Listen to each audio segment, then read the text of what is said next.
This week, we're following trends and giving you our 10 games to get to know us. Join us as we talk about our favourite games, gaming memories, and the games that shaped who we are today on this week's HGO podcast.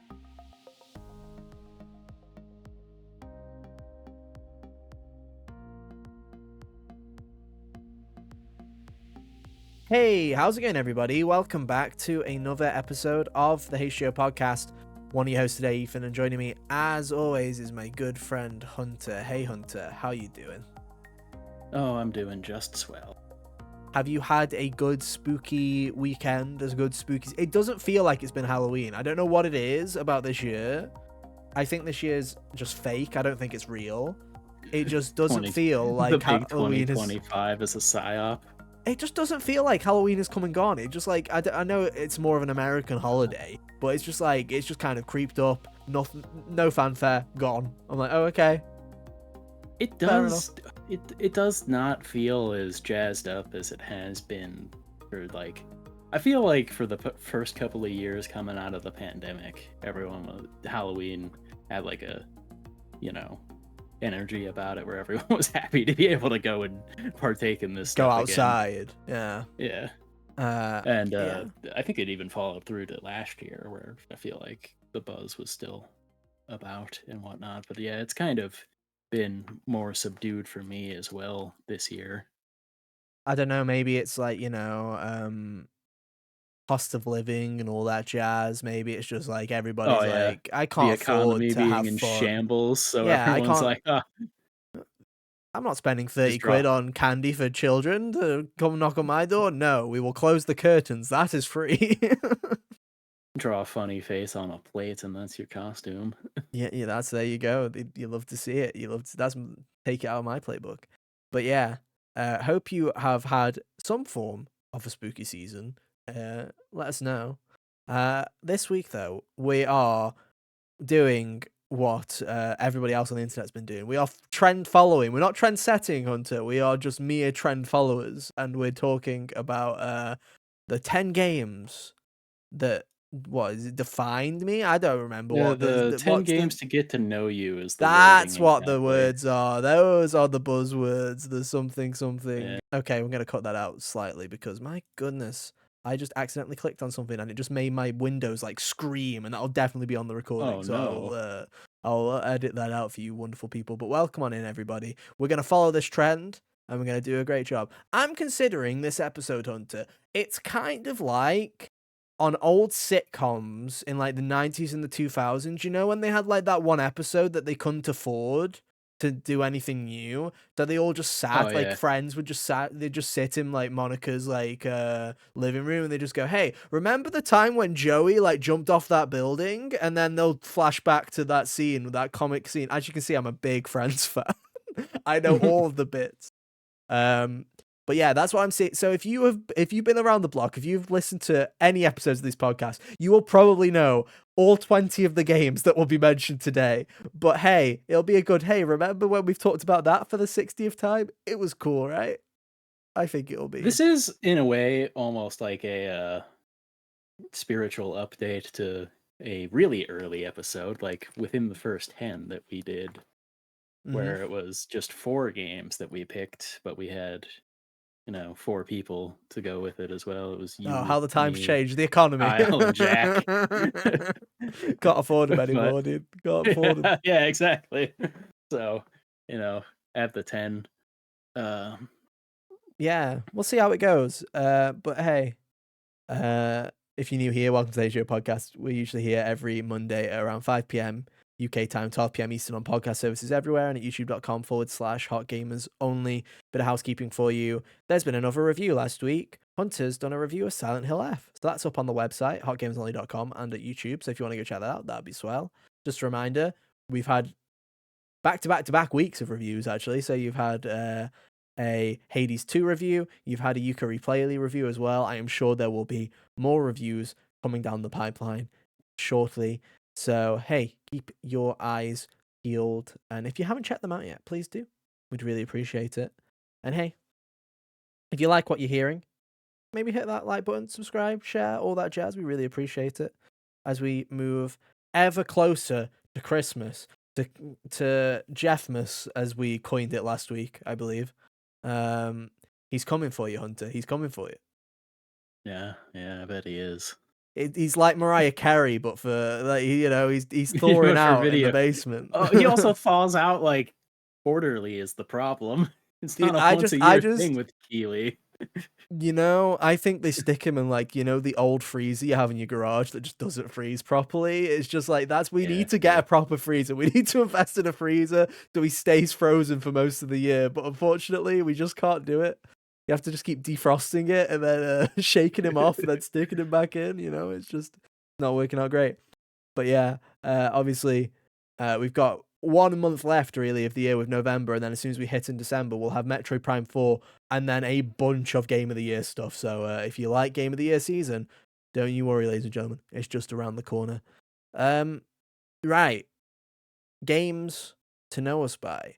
This is going to be interesting. I feel like we'll both have a rough idea of what each other's picks are. I feel like for this one. Hunter, Yeah. where do you want to start with this? Do you want to start with like, I don't know, because I feel like there's many ways that you can go about this, right? It can be, I feel like when you look at this, when you look at the trend, when you look at the people on the Twitters, the X, the Everything apps, and the Blue Sky socials, I feel like you've got some people that just pick every single Kingdom Hearts entry, and for that I say, Yeah. please do something better than that. Like, please play more games. You deserve better games. Yeah. There's only 3 good Kingdom Hearts games, and I will not say which ones they are. I'll let you figure that one out, audience. The ones with the numbers on them. I would never tell.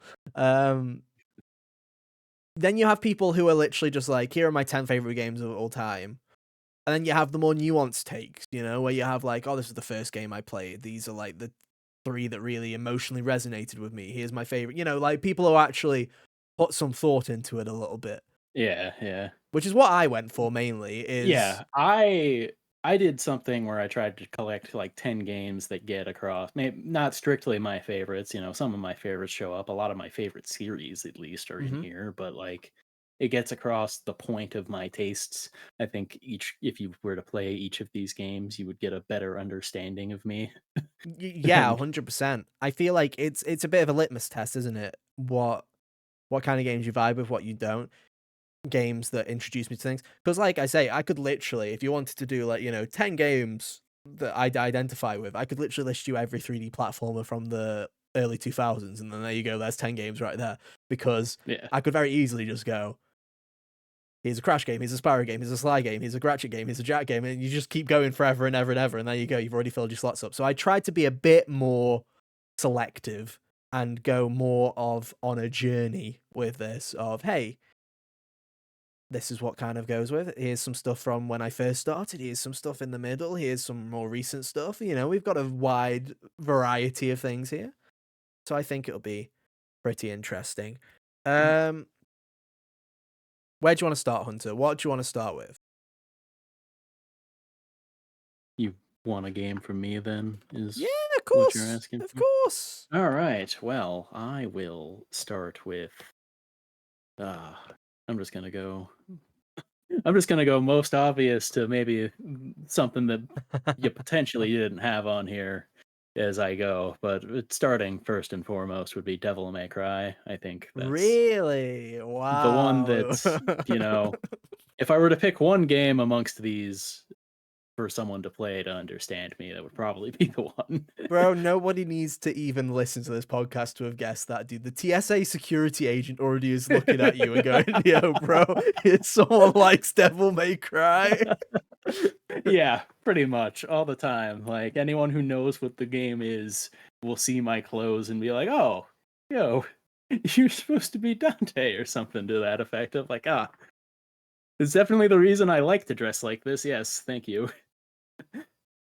Yeah, I Uh, mean, I don't know. It's clearly a game that, and a series that has just imprinted itself on you. I feel like everyone gets that kind of obsession. It's like for me, like I remember, like with music, right? Like one of my favorite.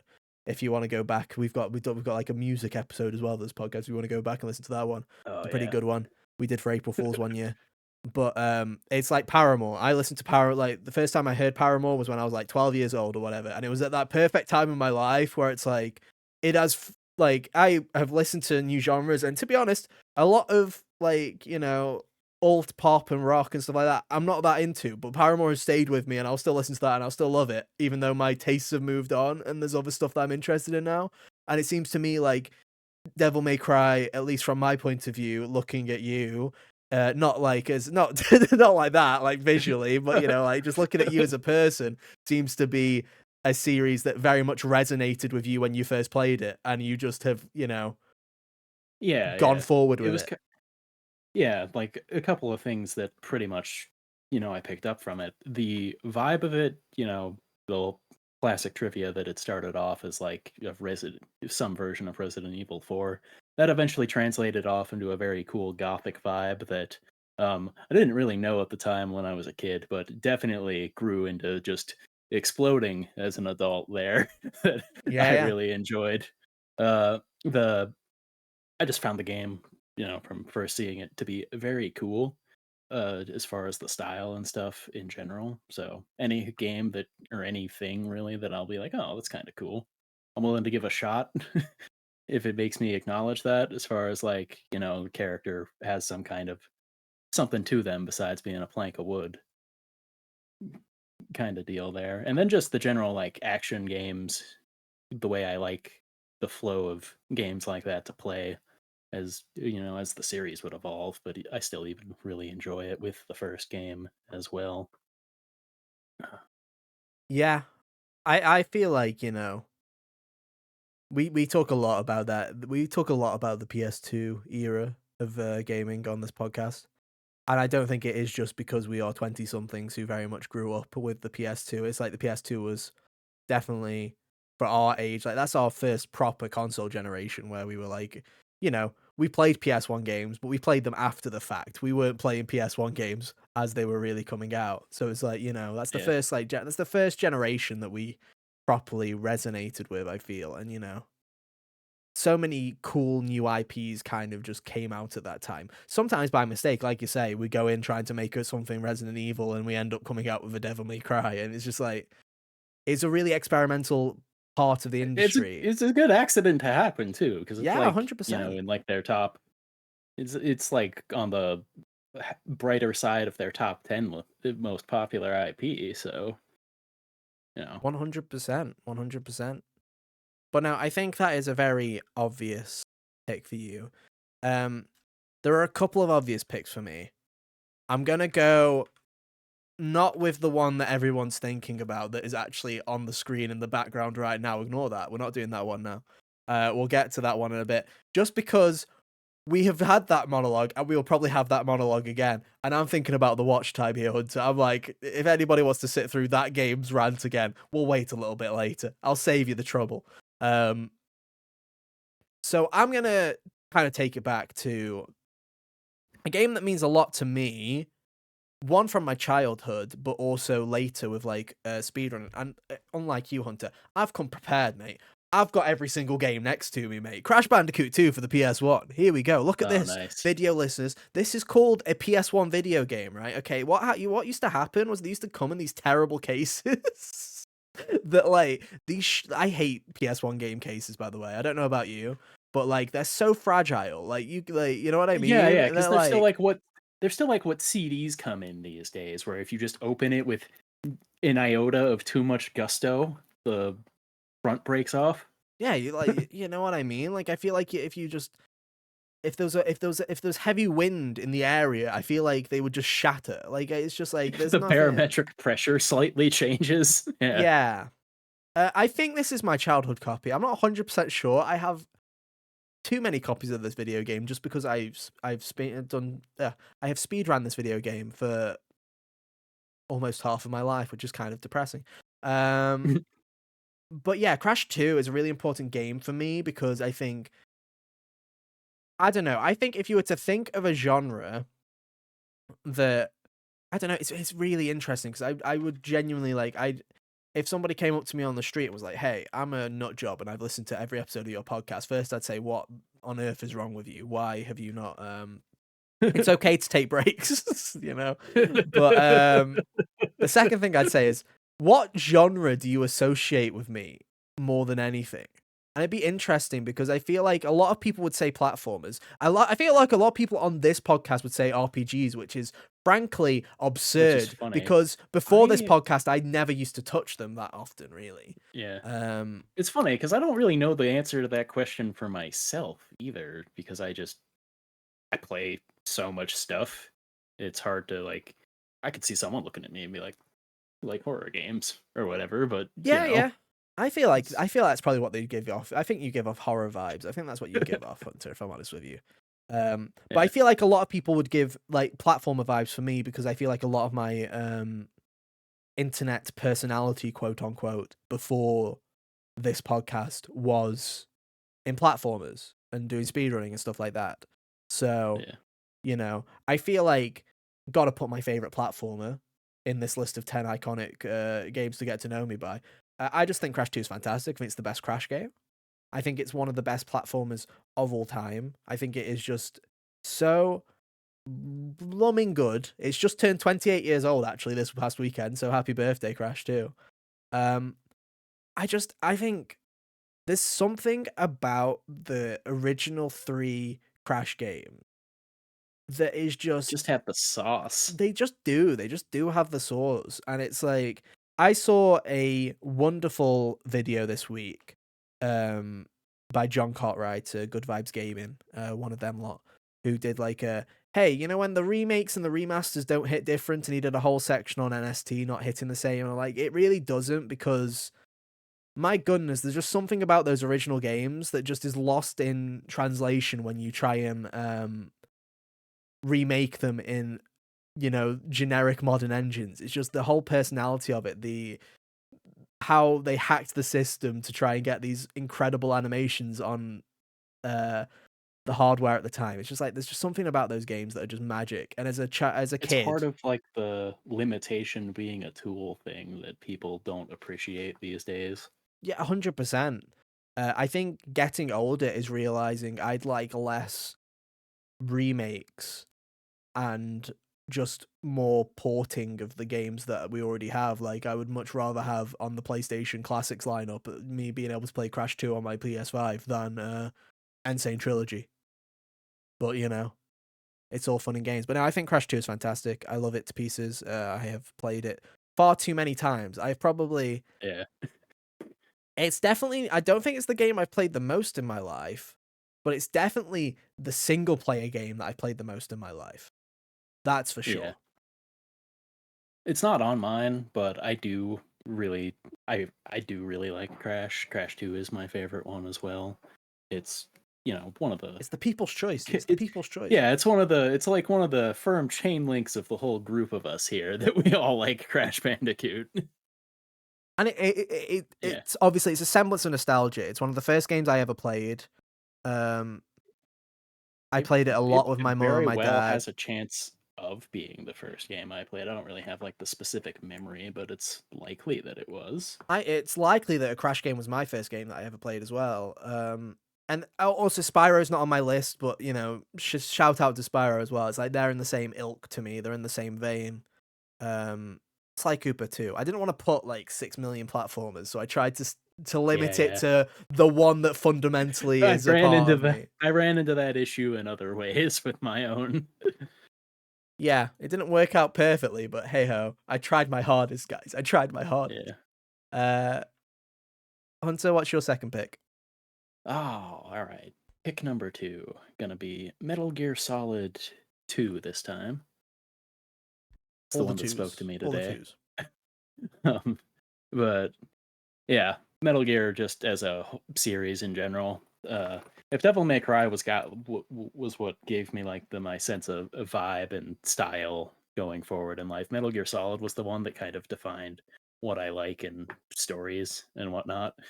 And just also people willing to be goose feathers insane Mm, um, with what they are putting forth to you. I think Metal Gear Solid 2 is a really good indicator of that, as it was very ahead of its time in all of the points it was trying to make in its story. So yeah, much yeah. so that 24 years later, still rings very true in more ways than our people should be comfortable with. Uh, then gameplay wise, does the what every great sequel should, where it improves upon all of the elements that were there in the first one, and adds things that I don't think people would really think to be asking for at the time. Uh, It's and a then game still changer. It implements them in the is. way that's really good. Like all the things like stuffing people in lockers, being able to hang off railings. I don't think I would have naturally thought, oh, I wish I could do this in the first one, but hey, it's something they added, and it was a great addition to the level design. Each room in It's. that Oh, game you is like a can't hear me. puzzle box too, as far as if you choose to engage with the dog tag mechanic, which is I feel like gives you a better sense of how the game works if when you do that, rather than just going through and headshotting people and passing through the area. Yeah, I feel like MGS2 is it's one of those linchpin games that kind of like set the course of gaming in the future, where it's like, I feel like, it's to me, it's like it's there with like your Mario 64s and you like those kinds of games where you look at it and you go, "Oh, I can see where that kind of turn went," It's like in a similar we talked about it like a month or so ago. I believe, or it might have been even longer ago. Actually, it was longer ago because that episode with Kane about PS2 box arts was like 6 months ago at this point. Time is an Yeah, illusion, ladies and gentlemen. But like how game changing GTA 3 was. yeah, yeah, It's like one of those where it's like you can see where the ideas for Uncharted came from when you look at stuff like Metal Gear, when it's like mixing narrative with gameplay, where it's like, yeah, oh, games can be more than these kind of arcadey life-based events, if yeah. that makes sense. I've always held true to the idea that PlayStation's first party template was kind of just taking cues from the Metal Gear series as far as playable action movies and all of that. But to Metal Gear Solid 2 specifically, I think the turn to like games with their, you know, games with a meta narrative, I feel like really starts in a big way here as far as what it does to screw with the audience and all of that going forward into like Undertale, for example. Not necessarily two games you might Never heard of it. directly associate with each other, but it's kind of like when you think of one aspect of it, I draw the lines a little closer together there. Yeah. Like I say, I feel like, there's obviously a lot of talk. Everybody loves to hype up Kojima. I think a lot of it's justified. Some of it isn't. He is not a deity as much as we'd like to believe it. But you've got to give him credit for just coming up with just the most insane kind of concepts and just really, he's got that Simpsons Getting them to mindset of just work. predicting the future and Yeah. not just in terms of, oh, look at what Kojima said in 2003 and how it very much resonates in 2025. More of just even gameplay Yeah. of, a lot of the stuff that Kojima tries to do in not just in MGS2, but just in even from MGS1 is so ahead of like the curve for a lot of games at the time where you're just like, man, he's always had an eye for Yeah. it. He's always had an eye for it. 100%. Uh you said story, so I'll go with story. I'll hit you tat for tat here. Can I find yes. Because this is like I don't know. I look back on it now and I'm like, there is definitely something mentally with me that is undiagnosed, and I feel like I can trace it back to Assassin's Creed 2.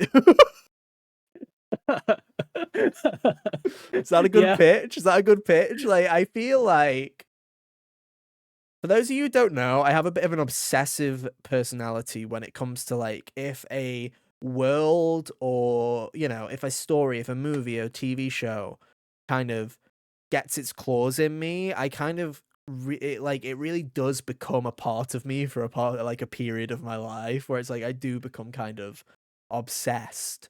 And I feel like Assassin's Creed 2 was the first first narrative video game where I was like truly obsessed as a 11, 12-year-old. Like I just like Yeah. it's something, similar to Devil May Cry, dude. It's like, I don't know, I feel like as an 11-year-old you see Ezio Auditore in this outfit and you're like, this is the coolest dude I've ever seen in my I was life, you know about to what I make a mean? joke about how, like, if you and if our personalities collided or something, you would have been wearing a cape all around after you played Assassin's Creed 2. No, but I was sitting there like Googling like everything about it. Like, you know what I mean? Like I used to sit there and in the game there's these Subject 16 like mysteries and you can read a load Yeah. of in-game stuff, and I was reading all of that rubbish just because I was extremely interested. But not only do I think Assassin's Creed 2, like, I'm jesting here, but not only do I think this is a fantastic video game. This is my childhood copy, by the way. I do not sell video games. This is my childhood copy of Assassin's Creed 2. Um, Not only do I think is this a fantastic video game, we've said it multiple times on the podcast. This is one of the It's the best best one. sequels of all time. It's the best Assassin's Creed game. It's one of the best sequels of all time. From going from an original to us, it nailed the execution on the second attempt. Yeah, definitely. Um, and it just is all around. Like, I hate to be that guy, but they just don't make them like they used to when it comes to this kind of narrative in an open world sandbox. It's like you play the new Assassin's Creeds and you're like, there's nothing there. There's no bite to it. You've got Yeah. like the new Assassin's Creed Shadows, the main character, well, one of the main characters, Naue, has a very similar story to Ezio, where her family is killed in the early game and it's a revenge story. But you don't feel any of that. You just don't, because it's just filled with nonsense and level ups, and you need to be level I 19 sure to do take on wish that the modern open world revenge stories had a sense of urgency with them these days, but or just a sense of sadly, actual like narrative consistency. Like that's just yeah, that like too. I think the beauty of Assassin's Creed 2 is in its characters and its storytelling, because it really does just draw you into the world. And I'm not even talking about the meta narrative with like, the Desmond going into the Animus is like, it's already like, it's especially early days when the future storyline wasn't as Seemed like it was going somewhere. abhorrent as it was. Yeah, it's like it's already engrossing because it's like you're already watching it from an outsider's point of view. Like that's the point of view of the narrative, right? Is you're not playing as Ezio. You're playing as Desmond, who is Watching Ezio. rewatching these memories essentially.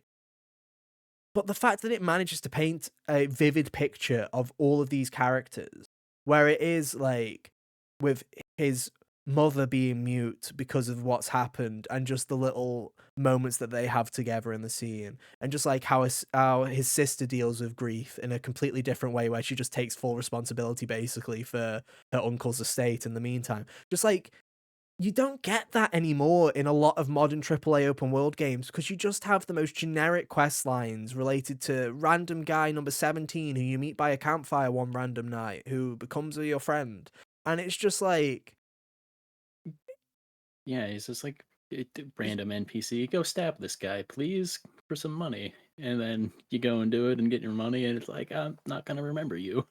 I just feel like less is more sometimes. And I feel like the Assassin's Creed games were a lot stronger when there wasn't as much stuff to do, but the narrative that was attached to it was a Yeah. lot more impactful. Like, who needs 7,000 side quest or NPCs when you just got Da Vinci giving you stuff to do Oh, he was sometimes, you my know? homie, dude. You know what I Oh, mean? I love his friendship with Ezio. It's great. It's one of the most wholesome relationships in gaming, I think, to be honest. I really do adore it. Um, I miss the days where I just used to like walking around in worlds. And that's a game where it's like I can just walk around the streets of Venice and just come up with my own mischief, I can just mess around with it. When a sandbox is a sandbox. Whereas Yeah. now, it just feels like in typical Ubisoft fashion, the open world is a checklist where it's like, well, there's no point climbing that building because there's no Abstergo fragment up there. Like, it's like, you know what I mean? Where it's like, you don't live in the worlds anymore. You're constantly on the next dopamine hit of where's the next camp, where's the next thing. I need to level up 3 times before I can do the next main quest, and it's just like, eh.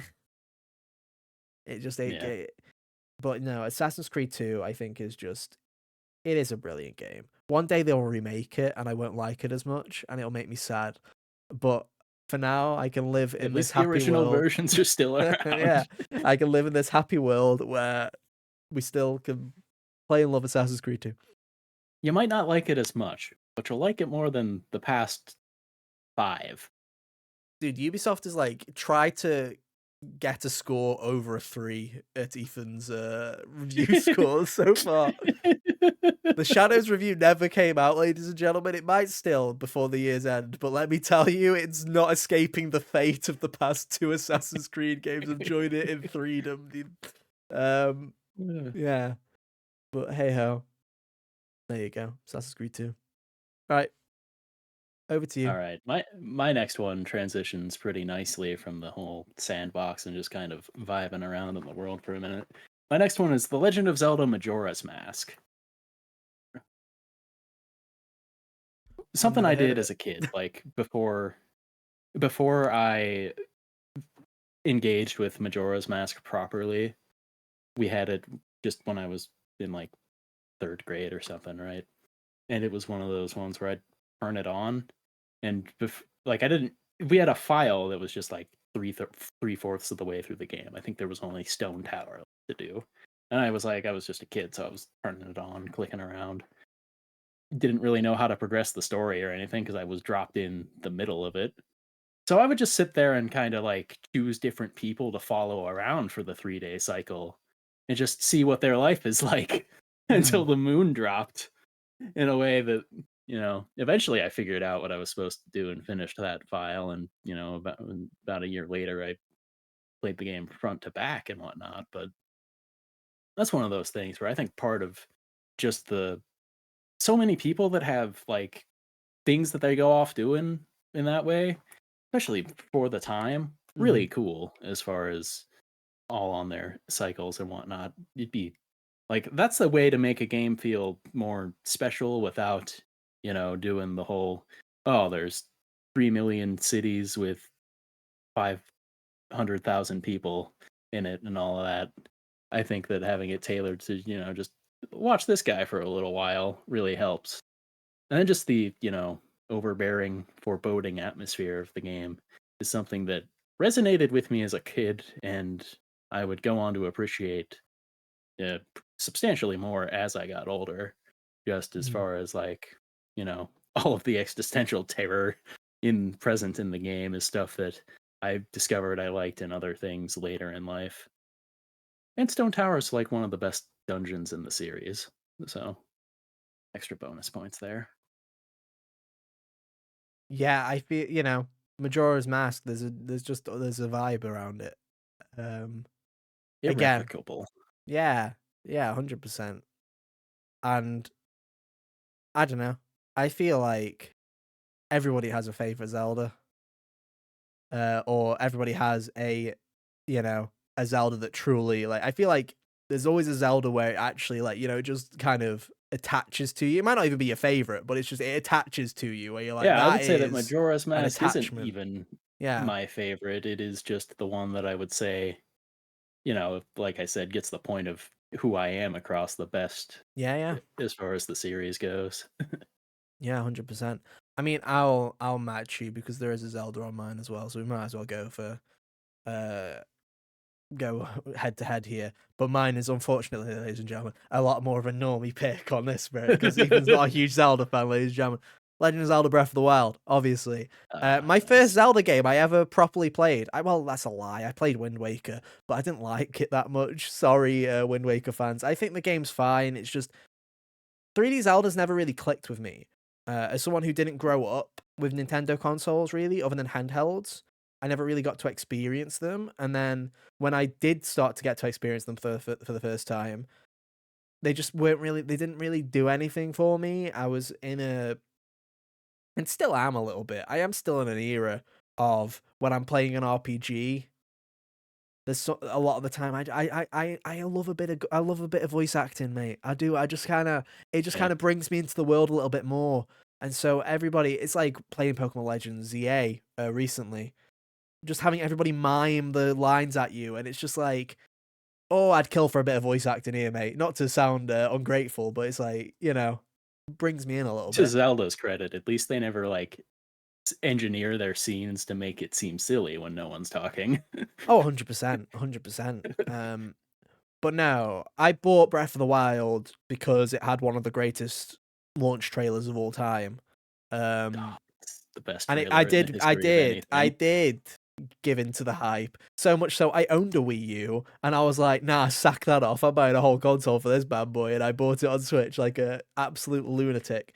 And I don't regret it for a second. It is still to this day my second favorite game of all time. I adore this video game. I think it's fantastic.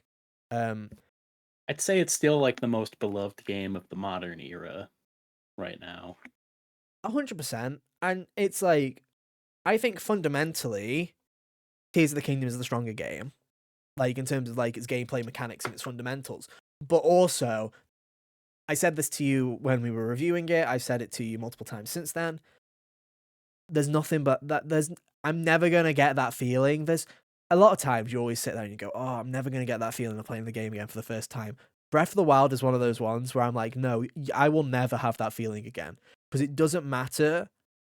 Even if I wait 15 years till I play it again and I've forgotten where everything is, I still know what Breath of the Wild is, which is what you can't say before you've gone in. So it's like, Yeah. there's just something special, there's something magical about that video game, and just how it is just a toy box of possibilities. And hey, if you want to follow the main path, that's completely fine. If you want to go and muck about for 30 hours and just go and find shrines and find random elemental combinations of how the basic elements work, like go and mess around in the Yeah. tropics with a metal sword and see how long you last before you get struck by lightning. Just like, uh, there's it's something beautiful about this video game where it's like, a lot of the times I feel like we as video game fans, we as kind of an audience, we love to speak in hyperbole. We really do. We love to sit there and every year proclaim this is a generational game, where we do like to sit there and we go, this is going to change the video games forever. And it's like, there's been nothing like this video game. And most of the time there really has been something like this video game before.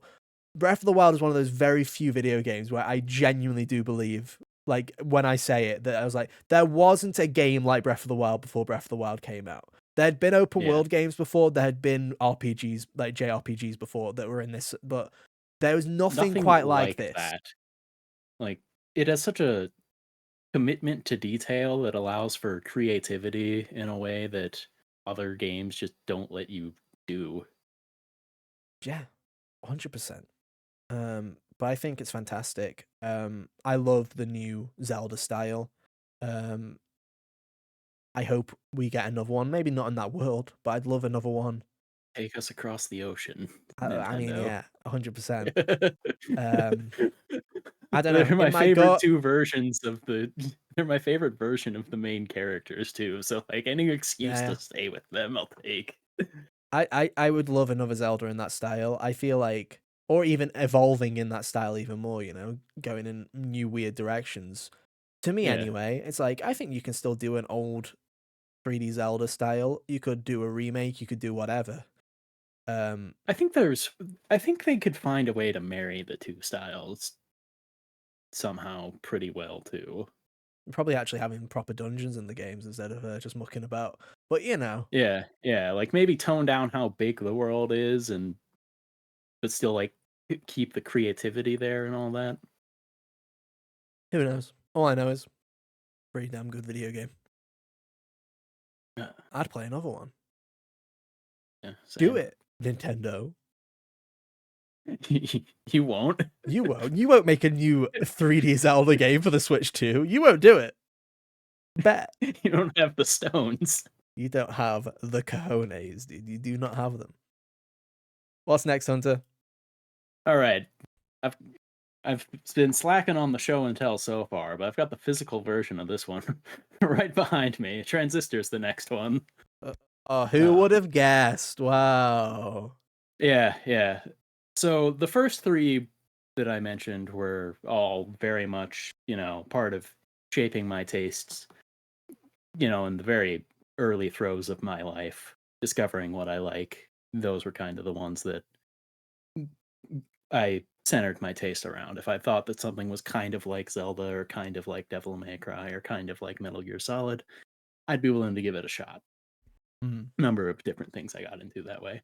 Transistor is like the first one, like later in life, like pretty much going into adulthood was when I played it. Like I was like 17 or whatever. So it set the pace for kind of what my taste would be even now, as far as uh the way they do their storytelling in that game. They do a lot with a little, as far as very minimalist, as far as you only got the one character talking to you most of the time in the sword there. Yeah, Red yeah. herself is mute, but they do a really good job characterizing herself, or characterizing her anyway. Just Supergiant's style and the way they merge all of the elements of everything that they do in the art direction and the music and all of that was just really captivating when I played it. It's funny too because like I got it free on Plus the first time I played it, and of the two, the other game I only remember now because it was the other one I got with Transistor, Apotheon. It was like this Metroidvania Greek pottery art game. I And I remember it. thought I was going to be Yeah. more interested in that one just off of like looking at it. And it was like I played that for a couple hours. And then when I turned Transistor on, I couldn't really put it down. And then as years went on, I was like, oh, this is just my fourth favorite game, it turns out. Yeah, you are obviously a huge Supergiant fan. Um, and for good reason. They haven't made a bad game. Yeah, they haven't. And in fact, almost all of their games have been something that are like super great in a way that you don't really get elsewhere. Yeah, 100%. They do like I think the one thing that I really appreciate about Supergiant um is that even though, Bastion, Pyre, Transistor, Hades, they're all very different games in terms of their gameplay styles and what they achieve. They have this tonal and artistic consistency that Yeah, they each feel like an evolution, but they don't step on each other's toes. And it's like yeah. you can tell that everything that they've done is like everything leads into one another and everything kind of just has this artistic flow to it, which is like you Yeah, don't see that from most studios because most studios instantly go, we need a completely different style, completely yeah, unrecognizable from the yeah. last thing we did. Jump ship. Yeah, Yeah. like when the first Hades came out, one of the things I said was that it was like a culmination of all of the elements in their previous games. And a bunch of people that I'm friends with only just started with Hades. So I had to like break down what I meant by that when the elements in everything else, as far as like, the really good storytelling in Transistor, the home base and the broad swath of characters in Pyre, and then like, the general 100%. kind of gameplay flow is what Hades takes from Bastion. But yeah, and I think that Supergiant's just really good at giving me things I like in a way that I don't know to ask for yet. Yeah. I feel like yeah, they're a great little team and they make some good stuff. Yeah. So yeah, there you go.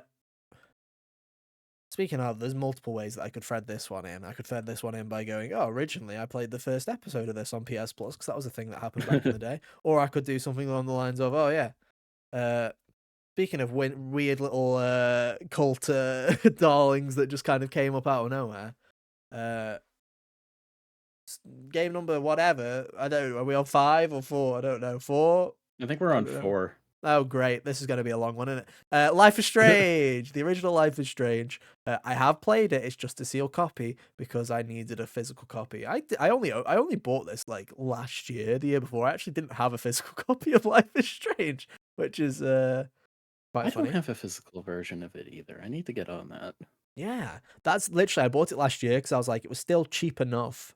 It was like $15-20, and I was like, that's going to go up eventually because they aren't making these copies anymore, and I just kind of Yeah. want it, so I'll grab it. But no, the original Life is Strange. It's a weird one, dude. Life is Strange is a weird one to me because the story starts to harken back to our lovely little segue of PS Plus. Was the first episode was free with PS Plus originally at some point when the game was coming out, so you could like give it a bit of a trial. Yeah. So I downloaded it because I was like, oh, what's this? And I literally played the first 5-10 minutes of it. I didn't even leave the classroom if you played the game. And I was like, this dialogue's cringe, this acting is awful, and I do not get it. And I just closed the game and I just didn't play it.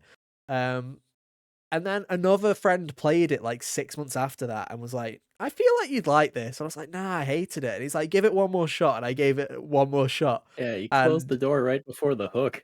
yeah, and yeah, once that hook did hit, I was like, man, what an interesting little game, man. Like the original Life is Strange is just like Life is Strange is an interesting series to me because it's like fundamentally, as a video game, it doesn't particularly excel at anything from a gameplay point of view. Where it's like there are other games in the genre that I am like, yeah, they all kind of play the same. These Telltale games, they all kind of play the same. They have a little bit of a quirk. Yeah. This one, you can go doobie doo doobie doo, and you're back in time by 10 seconds. But it was the environmental storytelling, it was the ambience, it was the tone that really got me with Yeah. Life is Strange. It's interesting because I adore this game. I think it's fantastic. I adore the series. I think Life is Strange fans are extremely passionate. I don't share their passion in the same way. Um, Yeah. I don't know. I adore these characters and I enjoy these stories, and I feel like a lot of the fandom. I feel like half of this is like, I like this game. Here's why I don't like a bit of it, but it's why I don't know why I'm doing this. I like this game, but not the same way the sickos do. Not the way. Yeah, no, it's not even the sickos. It's just like in my head. I think a lot of people when they think of Life is Strange, they just think of, oh, that's just the two choices at the end, the Bay or Bay ending. Like that's what a lot of people just think of. Is it are you for the Yeah. ship or are you for not for the ship? And I'm like, to be honest, I don't really care for the ship that much, to be honest. I just really like the dynamic between them and I really like the narrative. It's like one of those weird Yeah. ones where I feel like just the concept of Chloe and Max overpowers a lot of the conversation when really it's the nuance and the storytelling that I think is the really interesting part and not the romance stuff. Like it's one of those weird things where I play Max when I play Max in Life is Strange, I don't do any of the romance. That's the way I prefer it because I just like the kind of Twin Same. Peaks mystery narrative. Like that's the bit that I find interesting. And I don't not like say I'm not necessarily saying that I don't like Max and Chloe together or not. It's just like as I play it, it's like it takes place over the span of 5 days, and I think it's a really interesting mystery. And then whenever I try and have a normal conversation about it with people, there are people like Hunter that I can do, people like my normal friends. But whenever I go online, it's just people berating each other on whether they agree what the correct ship is, and I'm just like, that's lame. This game's fantastic. Can we ignore the ships and just enjoy the video game? Is that allowed? If there's an A or B choice in any game, it doesn't matter if it's Life is Strange 10 years ago or, any game that might have come out this year.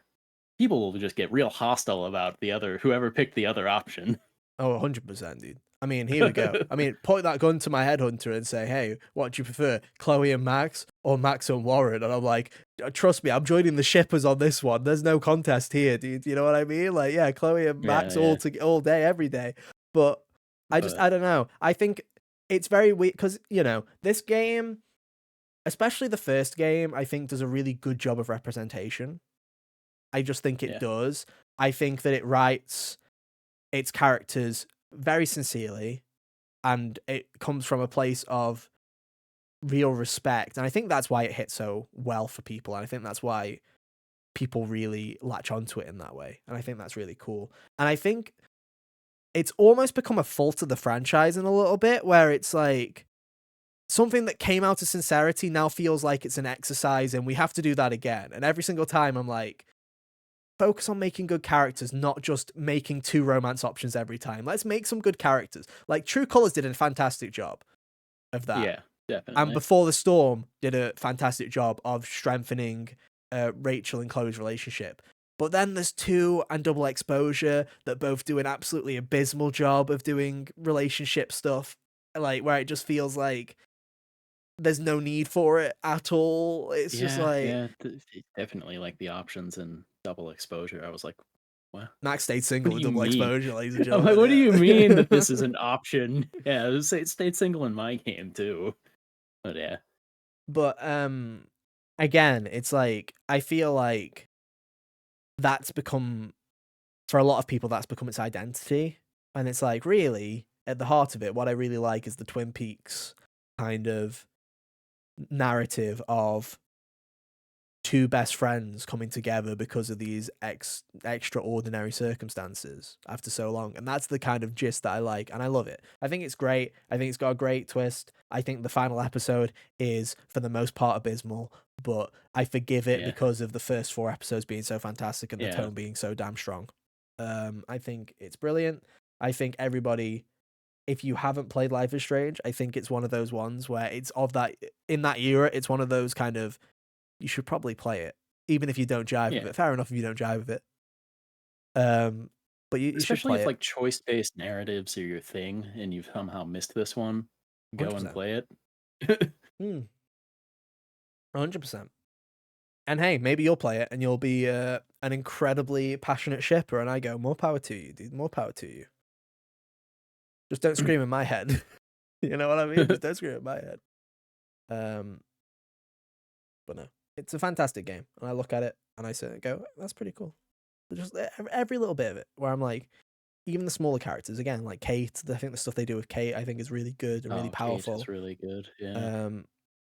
Like I say, the relationship dynamics between Max and Chloe, if you care for them, I think are pretty well done. I just don't care for it, personally. There you go. Yeah. I feel like it's always a hard one, because it's like, I'm always sitting there and I'm like, I don't want it to come across that I'm against it because of stupid reasons that will get us demonetized, when really it's just like, I prefer the writing when there's no romance. You know what I mean? Like, that's just my I know what you mean. That's my Certainly. gist. I get it, because like, don't worry. If you're listening to this podcast, it, I'm sure that if you are already angry and typing in the comments, yes, I am probably closer to the woker side of the conversation. But there you go. It's always a fun one, right? Enough woke conversations, Hunter. Can we get some real video games in the house? Am I right, fellow gamers? Like, comment, and subscribe. All right. So my next game is going to be from kind of like an adjacent genre to the Life is Strange, where I needed one to represent like my affection for narrative mystery games. So my next one is The Great Ace Attorney, which I would say is just my favorite of the bunch. As far as Ace Attorney as a series is what got me into these kind of games, and through that it was Danganronpa and Somnium Files. I'm afterwards. I'm so sorry. At least for one of them. At least for Danganronpa. By the way, that's on my list of taking. That'd be like on the Anti Get to Know Us list. I just want to say, by the way, if you're a Life is Strange fan and you're feeling a bit butthurt that I don't care about Max and Chloe that much in terms of relationship, just know that I wish you the most positive of vibes compared to Danganronpa fans.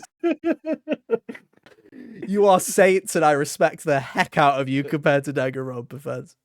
It's all funny that you're saying I'm sickos. sorry, because I'm pretty sure you're like in the Danganronpa trenches is my fault. Yeah, no, it is your fault. But also, I don't think I have ever been looking on the internet for the conversations about Danganronpa because I just know they're gonna be terrible. You know what I They're mean? gonna Like be that's bad, yeah. yeah. But But anyway, let's skip that. Yeah. so The Great Ace Attorney is just all the solid narrative mystery goodness from the original series distilled into a really cool period piece with the Victorian era, which I really like. Very cool piece of history there.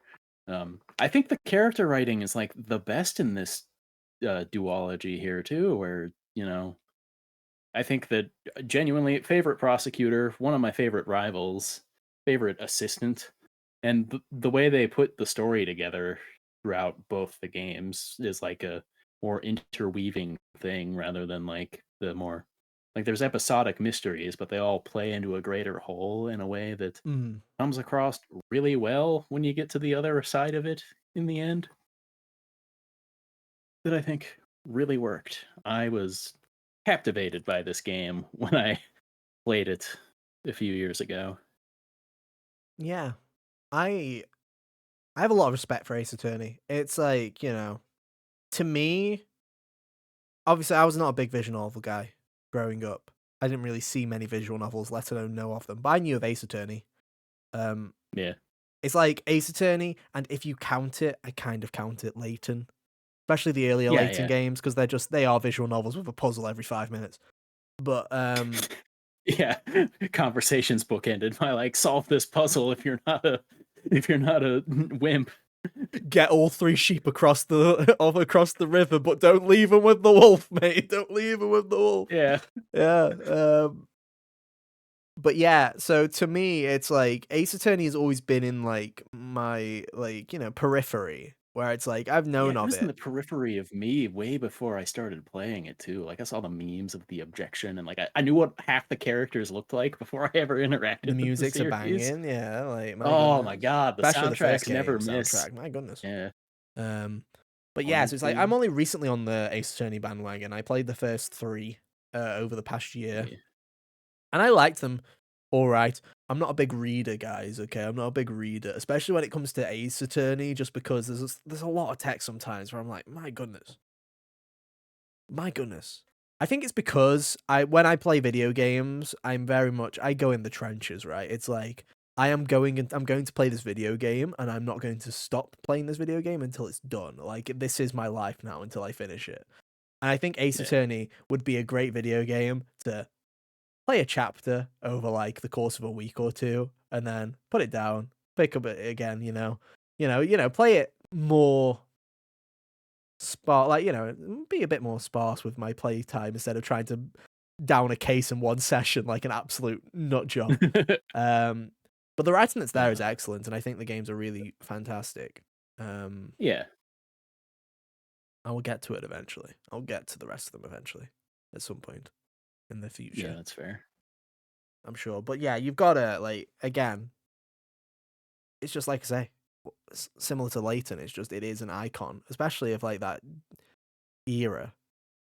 And especially of like that genre too. Like Yeah, it pioneered in a lot of ways just the visual novel mystery thing that, Danganronpa and Somnium Files would go forward with. 100%. I mean, here's the thing: it was Professor Layton cross Phoenix Wright. They didn't do Professor Layton cross Danganronpa. So that's all I'm saying is they knew Could who the you real. imagine No, and to be honest, if I'm honest with you, Hunter, I don't wanna. I'm good. Layden being harassed by Monokuma or something? Yeah, that's fan fiction. I don't want to ever hear. Um, Yeah. right, you know what? I'll keep you in the Japanese realm, dude. With, ladies and Okay. gentlemen, what I'm about to show you is probably my prized possession, dude. This is my potential future child's university fund or whatever. It is my original copy of Pokemon Soul Silver. Look at this bad boy, dude. I did a good job of keeping this in pretty good condition. This is my childhood copy. Um, I remember I was kind of out of the Pokemon minds for a little bit because I want take it back, Hunter. Take it back. It's 2010. Okay, 12 years old. Yeah. Pokemon's a bit for babies, isn't it? I've been playing Pokemon since I was like 6. Like what Washed. washed, dude. It's like I enjoyed Pokemon Diamond, but I don't know if I'm gonna get the next one. And then I go to London during like May half term or whatever. Like, week off, with my family and my cousins or whatever. And we go into like there's like a big toy store in London called Hamleys, right? It's like this big kind of over expensive, very like middle class, upper middle class like toy shop where it's like it very much is like I want you to picture in your head you're watching a movie from like 2002 that's set in the UK, and there's a big like ye old toy shop with like flying aeroplanes like going in circles around like Oh chandeliers and yeah, stuff like yeah, that. Like Elf, a bit like Elfish, like the toy shop in Elf, yeah, but Elf like or a lot like more British. Um but yeah, so we go in there and we go downstairs and there's a big game section and I see Pokemon Heart Gold and Soul Silver there, and I'm just like, I kind of want to play it. So I picked it up. I begged my parents. I was like, please, I won't take any expensive toys. Please buy me the £35, £40 Pokemon video game, please. And my cousin got Heart Gold at the same time while we were there, and so I spent the rest of sick. that London trip playing Pokemon Soul Silver, and uh. It's still the best Pokemon game. I still think it is the best Pokemon game. I think that's the most normie and the most basic take you could possibly have. But I mean, sometimes the right answer is the right answer, yeah, like the new and improved version of Silver, which is the one yeah. I quit at. How could it not be the best one? I just think it is just a joy. Like you say, it's Gen 2, which is already banger of a generation, like absolutely incredible. The fact that these mad lads had the audacity for when you finish the game to just go, we put the first one in here as well. And then you just gotta give them a round of applause at that point, don't you? So the fact that Yeah. you basically get 16 gyms, 2 whole regions, which I want some context, ladies and gentlemen. When I played this, I hadn't played Gen 2 because I never played Gen 2. I did not know that Gen 1 was in this. So when I got to the end of Soul Silver and then found out that I could go to Kanto, this game became like my favorite thing of all time. You know what I mean? Like that is like one of those moments Yeah, as a yeah. kid where you just think you finished the game, you beat the Elite Four, you just think you finished the video game, and they go, now go back to that place that was in Fire Red for me. Uh, but after those events are taking place, and then you finish it off by beating Red and stuff like that. I'm like, what a game! Like, what a game! And it's got all the enhancements of Gen 4, and it's got like everything going for it. And you just gotta sit there and you're like, what a video game! Just a fantastic little game. I just loved it to pieces. And we're back. Wow, dogs, everybody. What are you gonna do when a dog starts just screaming down the microphone? But yeah, I think I was just saying. Usually it's a me problem. I know, right? First time for everything. Yeah. We've got some dogs staying this week, and apparently they do not like recording podcasts at 1 a.m. Yeah, Pokemon Soul Uncultured. Silver. It's just incredible. I love it. I think it's fantastic. I think it's the best Pokemon game, in my opinion. Pokemon Follow You as well. And it's Gen 4 Art Style, which I think, Gen 4 to Gen 5, the final, like, Pixel generations, like, I feel like it's, like, where they mastered their craft. Like, they're the best. Like, they just look incredible. I think they're fantastic. It was so good that after that they had to quit, move on to 3D and master that one. And they're still waiting to master that one to this Still day. working on it, yeah. Yeah, one day. One day. Um, but yeah, you gotta love it. Right, over to you. All right, I think the next one I'm gonna go with is Final Fantasy IX. Uh, my early childhood with Final Fantasy was fun for a lot of it because it took a long time for me to get through all of one of them. Mm-hmm. Where it was like I got a shotgun of like the beginning several hours of 7, 9, 10. Just they were always like in my orbit. I always had hands on them for a long while. But I think 9 is the first one that I like properly sat down and like binge played when given the ability to. Yeah. And I think it just did a really good job at what it was doing. Kind of returned to the older system of combat and whatnot and progression as far as they did away with the materia and whatever they had going on in 8, and it was more, class based with your thief and your warrior and black mage and all of that characters, and they mixed in like the gear you had like abilities that you could set on them to get them to do your different things outside of what the standard class-based thing would be. And then I think the story was really good in that one too. It was like Final Fantasy 9 and Ocarina of Time kind of merged together in my childhood to be like the archetypal fairy tale kind of story to me, as Mm-hmm. far as just what I would think of is vibes wise, where a lot of it's grandiose with the crazy airships and stuff, and then I think it tells a really cool story with just people struggling with their life. A lot of them confronting their own mortality throughout the game. I Mm-hmm. think they do a good job at getting that across. Vivi is just one of Final Fantasy's best characters. Perfect character design. No Yeah, yeah, notes. totally. But yeah. I mean, again, it's like one of the greatest game franchises, right? Final Fantasy. I feel like most people have at least played one, if not Yeah, have most one that resonated with them the most. Not one on my list personally, but that's just because I've not played many of them, and also I'm refusing to put Final Fantasy VII Remake on a games that define me or whatever as games I think are pretty neat and they represent me pretty well. When who knows? Or maybe it is a good metaphor. To be honest, I don't know what the ending holds. Maybe it is going to be tragic. Maybe that represents me, where it's like, you know what? First two parts were okay. I don't know. You know what I mean? But Yeah, I could see how you would be hesitant to choose one of those when you're not done with the story yet. Yeah, for me it was between 9 and 6. I think 6 was really well executed, but I think that that was more of something I sought out and really liked later in life. yeah, totally. Um, but yeah, I want to at some point go back and play at least a couple of the old Final Fantasies. And when I say the old Final Fantasies, I think it's like I don't know how much I care about 1 through 6. Maybe 6 will be the first one. Maybe that'll be like maybe that's the cutoff. Maybe. Um, I would say if you're going to experiment with that, just like work backwards that's essentially. probably Start what I with would do. 6 and Yeah. then cuz they probably get more archaic as you Yeah, yeah. reverse. So um once you hit your cutoff, But it's like probably not 8, going to 9, get 10, better. 10, 2, like those are the ones that Yeah. I would gravitate towards probably first. But yeah, iconic franchise. You've given me a good segue here to get the other obvious one out of the way that I tried to, ignore an hour ago, and now we're here, and I'm like, well, we're gonna run out of time, and I can't really leave it till the end, can I? So I guess we'll sure, let's get it over with, shall we? Yes, everybody. Wow, look at this. This is a game. Hang on, let me just check. Yeah, it's called Persona 5 Royal. I don't know if you've heard of it, okay? It's a little indie project, little indie darling. No one's heard of this before. This is my favorite game of all time.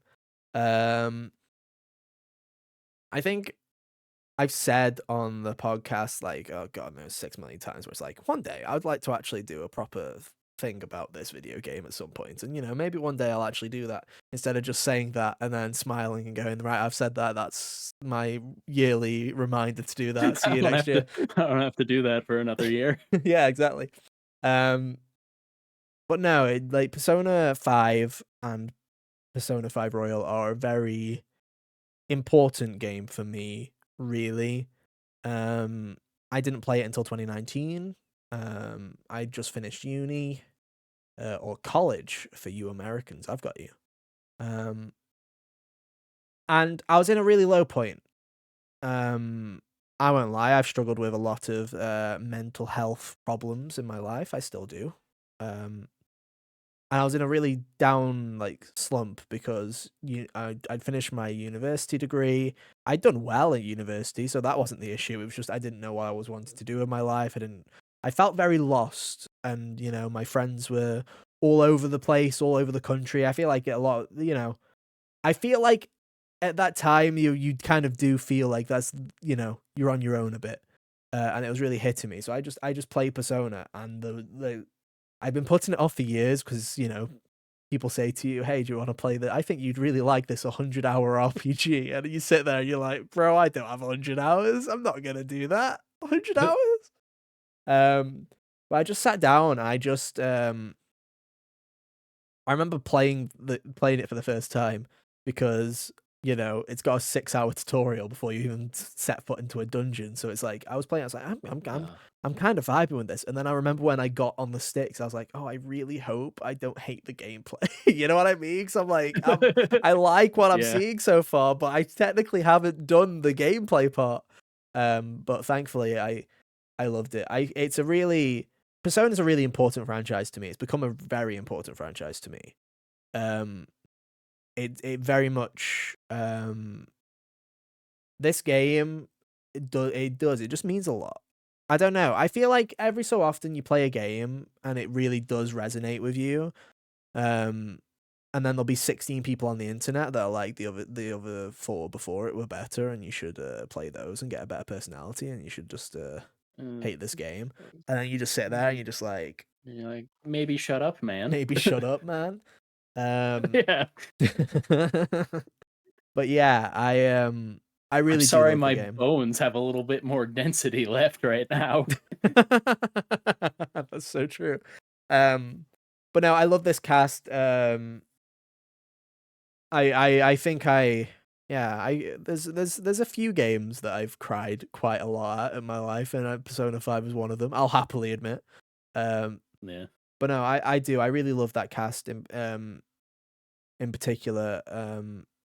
I don't know. I have a real soft spot for Yusuke, Anne, and Ryuji. Those Joker's come back on the screen. We perfectly timed it, Hunter. Well done. It has been an hour. Yeah. But no, those characters like genuinely like impacted me a lot, and I really do. I love that game. I genuinely do. I love all of them. I love the 3 that I've played so far, quite a bit. But that one in Yeah, I particular think just really impacted me. yeah, Persona's not on mine. Just if this was a list of favorites, Persona might be somewhere in the top 10. Genuinely, 5 specifically, because I do think it is my favorite of the bunch as well, just because of what it's going for and all of that. Its style and what it's got to Yeah, yeah. say really speaks to me in its own way. But yeah, I really love that cast too. Shout out to Futaba for being also pretty great. They're all fantastic. I genuinely I do. It's like I say, it's one of those impactful games to me where it's like I remember finishing it and I was like, it's gonna take a very special game to overtake that. And it's still nothing has yet. Where that's where we're at, where it's like, which is because I was cocky, Hunter. I was cocky because I played Breath of the Wild in 2017, and already 2 years later, I was like, I've had another fundamental experience in my life here in terms of a video game. I'm And just so I gonna was get sitting there, and more. I was like, it's gonna, the next game when that hits in like 2021 or whatever, it's gonna hit. And then that Yeah. game was like Deathloop, and then you're just like, oh, Oof. I guess we're Yeah. waiting for a But while. But yeah.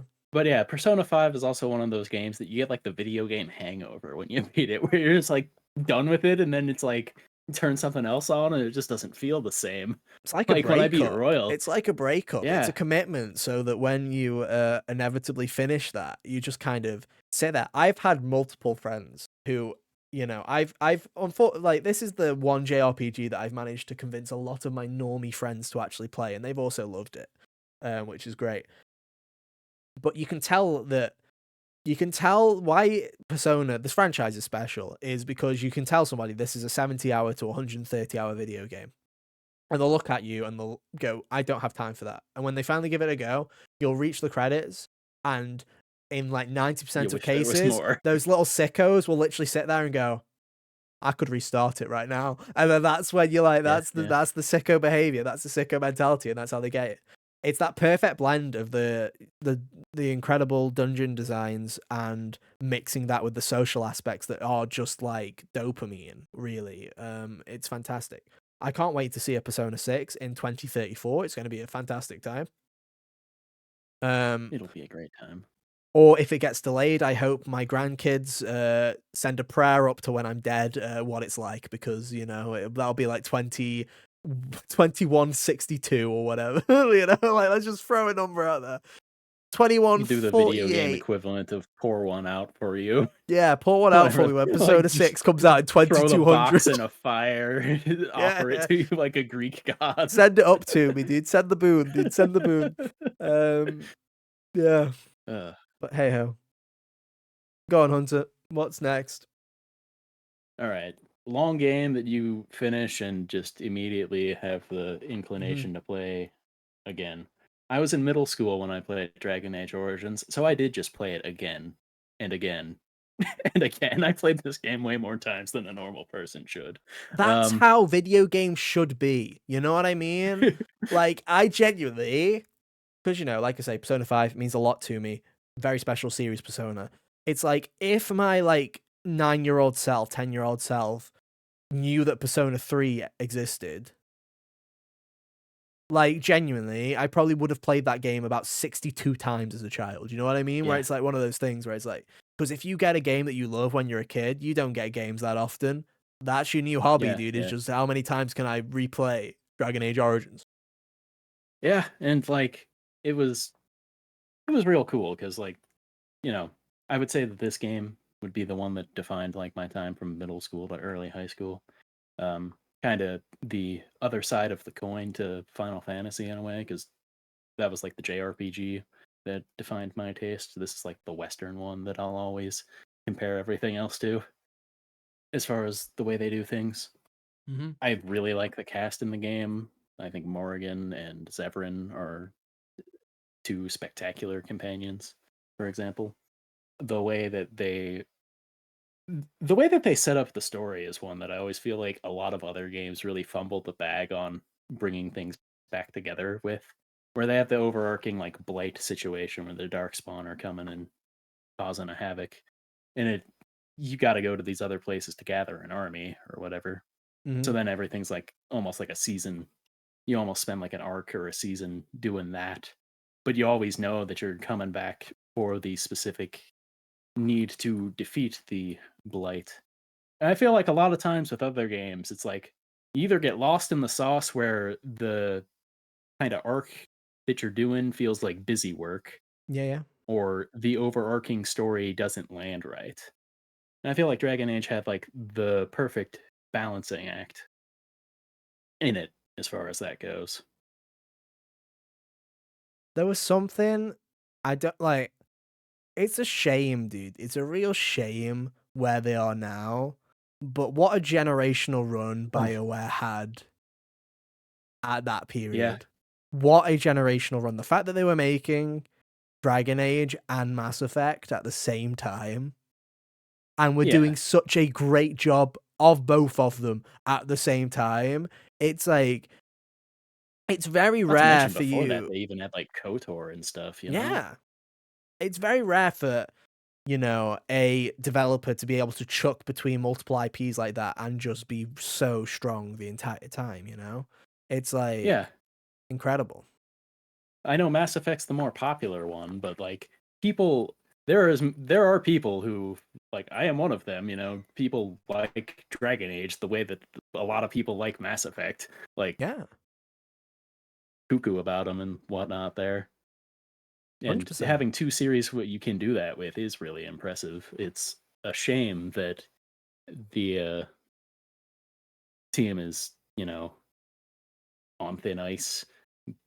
I'm Oh, with the new, well, let's be honest. sadly, Let's be yeah, honest, dude. With the new acquisition, you know what I mean? It's like that, but yeah, round the back, yeah, round the back, probably. But hey, look on the bright side, Hunter. At least you got another Dragon Age game. The Mass Effect yeah. fans, they might not make it. Yeah, I don't think they will, sadly, but I do appreciate Veilguard for everything that it was too. It's a Yeah, miracle that that game came out. so true, so true. You know what? I can raise you. We're doing great here, Hunter. We're doing the back and the forwards. We're doing great. Throw it back to another game that I replayed as a kid many, many, many, many, many, many, many times. Uh, Red Dead Redemption. Another game. What a game, dude! Like genuinely, Yeah, again, in the same way that you're like most people are, you know, Mass Effect fans, but you were a Dragon Age homie. It's like in the same way that most people were GTA fans, but I was a Red Dead Redemption homie, where it's like Yeah. Red Dead Redemption is the source, where it's like everyone's sitting there for GTA 6, and I'm like, can Modern they release criminals are GTA 6? sauceless. That's why Dude, Red Dead hits. I'm like, I will be playing GTA 6. I'll have a very good time playing GTA 6. I'm sure it's going to be a fantastic video game, but I'll also be sitting there going, literally, the moment GTA 6 comes out, I'll be like, so you're going to make a new Red Dead? Knock, knock, Red Dead time, Red Dead time. Like, that's what I'm going to be doing, because I'm like a little sicko. You're It's just like, gonna knock, knock, stand knock. outside the Rockstar offices with a boombox playing like "See the Fire" in your eyes or something. No, I'm gonna be sitting outside the Rockstar offices playing the home building music from Red Dead 2. Yeah, that's a good one too. But yeah, this game 2010. It's like I look back at years and I'm like 2010, like 2000, like June 2009 to like June 2010 for me personally was like a generational run, because it was, Oh my like I say, god. Pokemon Soul Silver was out, the original Red Dead Redemption was out, Assassin's Creed 2. It's like so many fundamental games to Yeah. Arkham Asylum, like so many Yeah. fundamental games for me in that time period were in like that 12-month span. But this is like, to me, and I still think I love Red Dead 2 as well, but there's just something about this original game. I've replayed the original Red Dead Redemption. I would probably think that the number is probably in the double digits at this point in my life. And I never get sick of it. I just think the story of John Marston is just so well done. And I feel, and I think this is just genuinely the way and the reason why Red Dead has hit so well with audiences is it, as a narrative, it doesn't feel the need to hold your hand or to guide you through something. You just live it. It genuinely, it's Yeah. one of those rare few video game stories that genuinely just feels like you are just living the life of a dude in the West. You know what I mean? Where it's like, it's not like, and then for Yeah. contrived reasons this happens. It's just like, if they stumble into trouble, like in, for example, let's use Red Dead 2, right? Where, they'll, someone's been kidnapped or something like that. It just happens. There's no setup. There's no 3 hours earlier little rumbles and rumors of, oh, you'll Yeah. Yeah. regret that decision, Arthur Morgan. Like, nothing, none of that happens. It's just they kidnap somebody, and then that's you. It's now you've now got to deal with it. I just feel like, as a narrative, it's just, you're just living, like, say, John Marston, you're just kind of going off the beaten path. Bonnie's like, hey, maybe this lead over here in Armadillo will help you out. Okay, I'm off. Let's go and figure it out. The game's not like, I just kind of, they just feel like you are just exploring the Wild West. And I think that's so good. Yeah. I think a big strength of the world or of the games, both of them really, is the buy-in to the world. Where, like, mechanically, Red Dead 2, for example, might feel archaic and in some ways a little annoying. But I'm Yeah. willing to push that all to the side because of just the way it simulates the vibe so well. Like, you really do feel in it. Whether Yeah. you're riding your horse from town to town or stopping at camp to play your silly games. I don't know why, and it's very, yeah, I'm not a huge fan of Rockstar's game controls at the best of times, really. But there is Definitely something not. about Red Dead. I don't know why. There's something about Red Dead that, because you're in, the late 1800s, early 1900s, um, where you kind of accept mashing X to sprint a little bit more than you do when you're playing GTA 5 in It's because nothing should 2013. be easy, Yeah, you know? yeah. It feels like in the Wild West, yeah, it should be a bit of a burden to do all this stuff. Whereas in GTA 5, I'm just sitting there screaming, why are we doing this in the year 2025? Why do I still have to mash the X button to run around? My goodness. But no, I remember, same story of going to London, and when I was playing Pokemon Soul Silver and having a grand old time, they had like posters up of this artwork of the Red Dead John Marston pointing the gun, like that artwork, all over the London Underground. It was just coming out in May of that year, and my dad was just like, "Oh yeah, I pre-ordered that game." When Fantastic we get, yeah, artwork well, I too. pre-ordered that game when I get home. I was like, "Oh hell yeah, that's sick." So then I didn't play it that year because I think my parents were still like, he's a bit young. But like the next year, I was playing it. I was having a great time. Fantastic game. What a game. Great game. Anyway, over to you. How many more have we got to go? Like 3? I think we've got 3 apiece, yeah. Oh, good. I was scared for a second, Hunter, that we were going to have a normal episode of the podcast. My goodness. Yeah. It's funny too because I had other fail safes in case this turned out to be a shorter one, but it won't be necessary. Were you just expecting me to go Red Dead Redemption? It's all right. Episode 5. It's all right. Yeah. next one. Just list our games and do like the reaction memes. It's all right. Woo! Yeah, baby. To be fair, Anyway, the next game I'm gonna go for it. Yeah. You can go ahead. No, I was just gonna say. To be fair, gets the point across, doesn't it? Gets the point across. We could do that. Yeah. I think it would work. If we ever bothered to use the highlights channel, that'd be a great way to do it. I think the Life is Strange fans would have preferred that, to be honest. But you know what? It's fine. Don't worry about it. Yeah. All right. Anyway, the next game I'm gonna go with here is Signalis. Ooh, okay. I agonized over this probably the most out of any of the other like things I was doing because it was between this and Silent Hill as far as like the horror game that I was gonna pick. Yeah. And I think the reason I went with Signalis is because it's also like outside of things that have already been represented, my favorite game to come out in like the past 5 years. Mm-hmm. So, like besides like Tears of the Kingdom and the 2 Hades games, Signalis is my favorite game. Of the bunch there. So, it's just it hits you with a really good like slow burn beginning, about 10 minutes of this cool like you just wake up and you don't know what's going on. Then it drops you with this really sick title sequence. And then from there it does the typical esoteric horror game thing where you're, discovering things about the world. Things don't really make sense unless you're really honed in, and even then a little bit of struggle there for a lot of people. But once you get to the end of the game and what it has to say, I think it does a really good job of getting that across. Whenever I think about a game, just if I think about a scene in a game just unprovoked, well, after I've finished it, that's when I know it had it. That's when I know they had something good. I think about a scene from like the middle of this game all the time. In the same year, I played it in 2023, so in like the same year that Tears of the Kingdom and stuff was coming out, also with a scene that I thought about all the time after playing it. This was something I was thinking about just as often, Which, if you've never listened to the podcast, Hunter is a Zelda fiend. Dude. He's a little goblin, dude. He loves Skyward Sword. He's a right little weirdo. Like, get him, Yeah. Taking Skyward Zelda Sword time out of his head favorites. is like, that's quite a feat. Yeah. So yeah, Signalis is great. It just celebrated its 3rd anniversary recently too.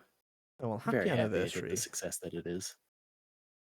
And again, I feel like another little indie, smaller developed game, which is always fun. Especially like these past 5 years, it's just like there's so many small teams that are just working on fantastic games. I'm pretty sure Rose Engine was primarily just the 2 people, Yuri and Barbara. Yeah. And then I think they might have had like help here and there from like the composers and stuff. Who are also fantastic musicians, the 2 of them. Yeah. But no, I love to see it. And you know what, dude?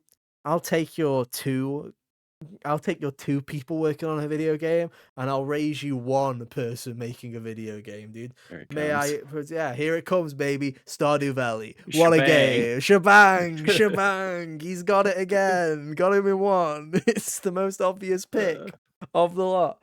I adore Stardew Valley. It's like, in my head, I was sitting here because I was like, ugh. What do I put here? Because it's like, my other option is like, do I put this or do I put Animal Crossing New Leaf? Because that would be the 2 of this kind of life sim farm genre. And then I sit there and, it's similar to you where it's like, what do I think about more? In my head. Yeah. Do I think more about Animal Crossing or do I think more about Stardew Valley? And it's like, here's the thing is, I love Animal Crossing. I think it's a vibe. I think it's great. I think it's a good little game where you know, you play it for 10 minutes, you throw it back down, you come back tomorrow, you get your fossils, you chat to your two favorite villagers, and then you go away and you go about your day. Whereas Stardew Valley, one, you can play it for as long as you want, which is like a bad thing because you can never have enough Stardew Valley, ladies and gentlemen. That is a pit. That is a time pit where you will play The for Pringle 80 hours. video games. Once you pop, you don't stop. Genuinely, I'm not joking. I have never gone back to Stardew Valley and not put 60 hours in when I've gone back. Like, that's not even a joke. It's like the first time when I got it on Switch, I played it for 50 hours. Then when I got it on Steam and I came back to it, I played it for 60 hours. And then the third time when I got it on PlayStation 4, and I went back to it, I played it for 95 hours. So it's like every time I go back, I go in for the kill. But the reason I think about it more is because, well, not only do I think it's an incredible feat that Eric Barone, Concerned Ape, made this game by himself. Not only do I think there's that an incredible feat, from the music composition to the pixel art to the writing, but my God, do I feel like the characters in Stardew Valley are just some of the best characters in this kind of genre that I've ever seen, really. Where it's like, I feel like there is genuinely somebody in Stardew Valley for everybody that either represents them, or even if you're into the romance aspect of stuff, there's just somebody that you will relate to, and there's somebody that you'll want to be best friends with, and there's a weird little gloopy little creepy little Blorbo, I blorbo in believe, the is a thing that sewers, people yeah. like saying. Yeah, in the sewers that you can befriend Krobus, who you can befriend if you want to. It's Um, nice. it's just a game that keeps on giving, where it's like, you'll have these characters, and they'll be, the classic archetypes, right? Where it's like, you look at them and you go, okay, look, there's the artsy person, there's the jock, there's the popular girl, there's the drunk, there's the bookish kind of nerd, there's all the characters. But then when you actually go into you actually get to know them and stuff like that, it's like they have these arcs and they have these, honestly, it's like one of those things where it's like, I am so jealous of Concerned Ape, because it's like, it's similar how I'm very jealous of Toby Fox, where you're just like, How how do you can do all of somebody be this? so Ow. talented when you can be great at writing and art and music and everything? Save some for the rest of us mere mortals, for goodness sake. I would like a crumb Um, of one of those, please. yeah, legitimately at times. Um, but every time I go back to it, I just sit there and I just marvel at it and I go, what an incredible video game. And I constantly think about different moments from those interactions with these characters all the time. And I just sit there and I just go, yeah, it just, to me, it's my favorite indie game of all time. And I think it Yeah. always will be. I feel like that's one of those ones where it's just like, even with Haunted Chocolatier and stuff like that, where it's like, similar to Breath of the Wild effect, where it's like, Tears of the Kingdom is a better video game than Breath of the Wild. But Breath of the Wild got me first. So it's like, you know what Yeah, I mean? yeah. It's like, I this was have the the same first thing shot with of Concerned. Transistor, you know? This is the first shot of Concerned Ape, dude. I'm sure the second shot will be just as fantastic, but it might not hit the same. Yeah, I feel you. It's a game that, the life farm sim thing isn't really my jam, but Mhm. I always look at it a lot of respect for it. If I were to get into one of them, probably be this one, you know, that kind of thing. Yeah. It's just the game that keeps on giving. He keeps updating it. It's like Sean Murray and No Man's Sky, and you just keep going, Yeah. I would pay for this. Please stop updating the game for free. That's why I've bought it like 5 times, because I just it's always, it's like $12 or something ridiculously cheap. So I'm just like, every time I'm just like, yeah, I'll just buy it again. I It's like I, I know the I'm gonna it's get like enough the enjoyment Silk out of it. Song thing where it's probably like, "Oh, I'm good." Yeah, 100%. Right, Hunter, what's your penultimate pick? Alright. This one, I'm gonna go with Bloodborne. Ooh, the blood of the nightmare in the darkness. Yeah. Yeah. So this one was fun because uh, for a long time this was the game that I didn't play, and it was weird that I didn't. As far as people who knew me and knew what Yeah, I'm it's a bit like, weird, isn't it? and they were like, "What do you mean you haven't played this?" I'm like, "I tried a couple times, it just didn't work." And then eventually I got it to stick, Yeah, yeah. and infected the podcast right afterwards. Mm. And now we bring it up at least once a year. But At least once a year. Twice now. Bloodborne fans, go away. yeah, What is this? The yeah, nightmare. exactly. Where it's like Yeah. it's got the same cool, Victorian Gothic vibe that just speaks to me at like a Mhm. molecular level, you know. Yeah, yeah. And then the FromSoft game design is something that I do vibe with when I get into it, as far as run around, explore, read Yeah, the yeah. items to see what is to understand what's going on, kill some monsters, get killed by some monsters, find a bigger monster to get killed by, come back, kill that monster, Yeah, yeah. all that kind of thing, you know. Rinse and Uh, repeat. yeah, basically, and ad infinitum. Uh, but yeah, I think it just comes across the best in Bloodborne. Mm. I played Elden Ring a couple years later. Also, a really well done game. It hits differently in a lot of ways. Bloodborne just speaks to me more. Yeah. There's Bloodborne is a game that I also tried for like 20 minutes. My friend was like, "You should play Bloodborne, play Bloodborne, play Bloodborne." I'm like, I'll play it for 20 minutes. I played it 20 minutes while they were watching me, and I was, in that first area with the villagers, and they were just going, "That's die, fiend!" And then I'd die, and I'd just get angry, and I was like, "I'm not doing this."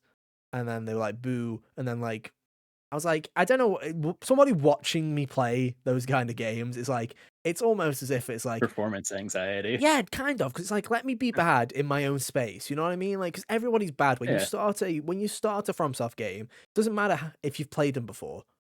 There's going to be a bit of a learning curve again because you got to okay, yeah, parry You window, gotta blah get blah back blah in blah. it. I got to get back in the source. But then when I did try it again, I was like, oh, this game's sick. I'm good at this. Um, I can vibe with this, and then I I beat the whole game in 2.5 days. It was like the most degenerate thing I've ever done in my life. I literally was like hood up, like in the darkness, the nightmare, just like must play It was Bloodborne. hilarious because like witnessing it like semi real time Mm. was great because it was like just one day, a little while after I beat the game, you were like you had beaten Vicar Amelia or whatever and didn't know where to go. You're like, yo, what do I do? I'm like, oh, here you go. Like 2 days later, you're like, I've done everything.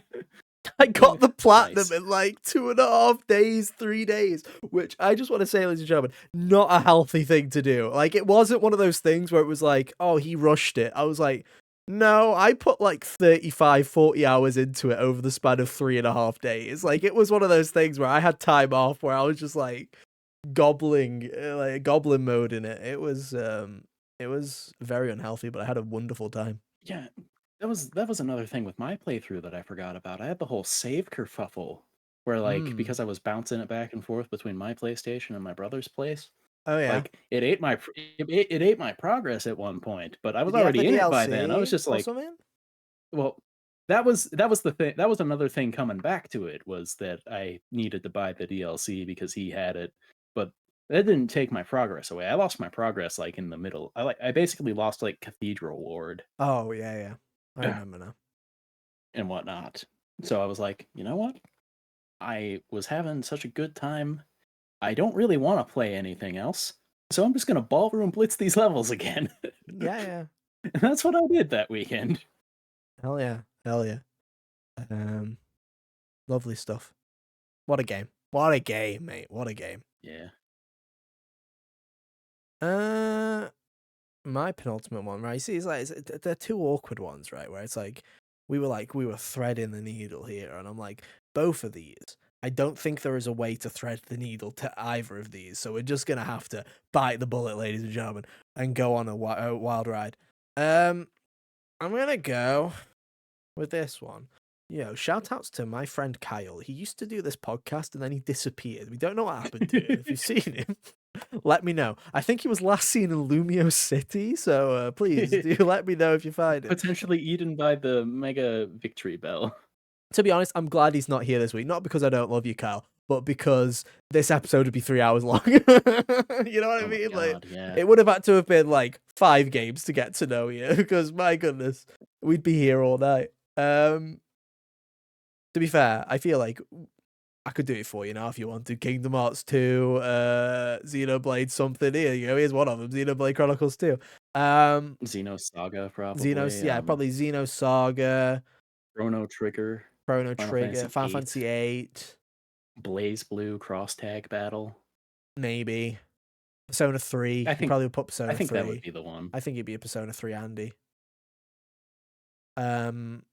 There would be 11 because he couldn't choose between Persona 3 and 4.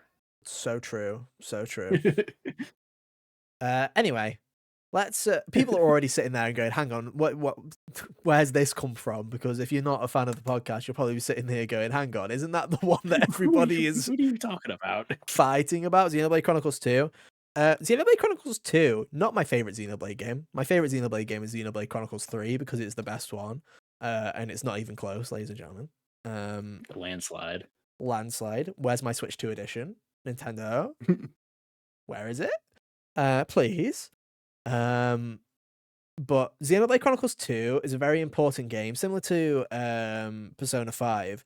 Again, I've been saying this for years. I'd like to make a video on this video game at some point in my life. Hopefully I'll get to do it at some point in the future. There we go, tick that box again.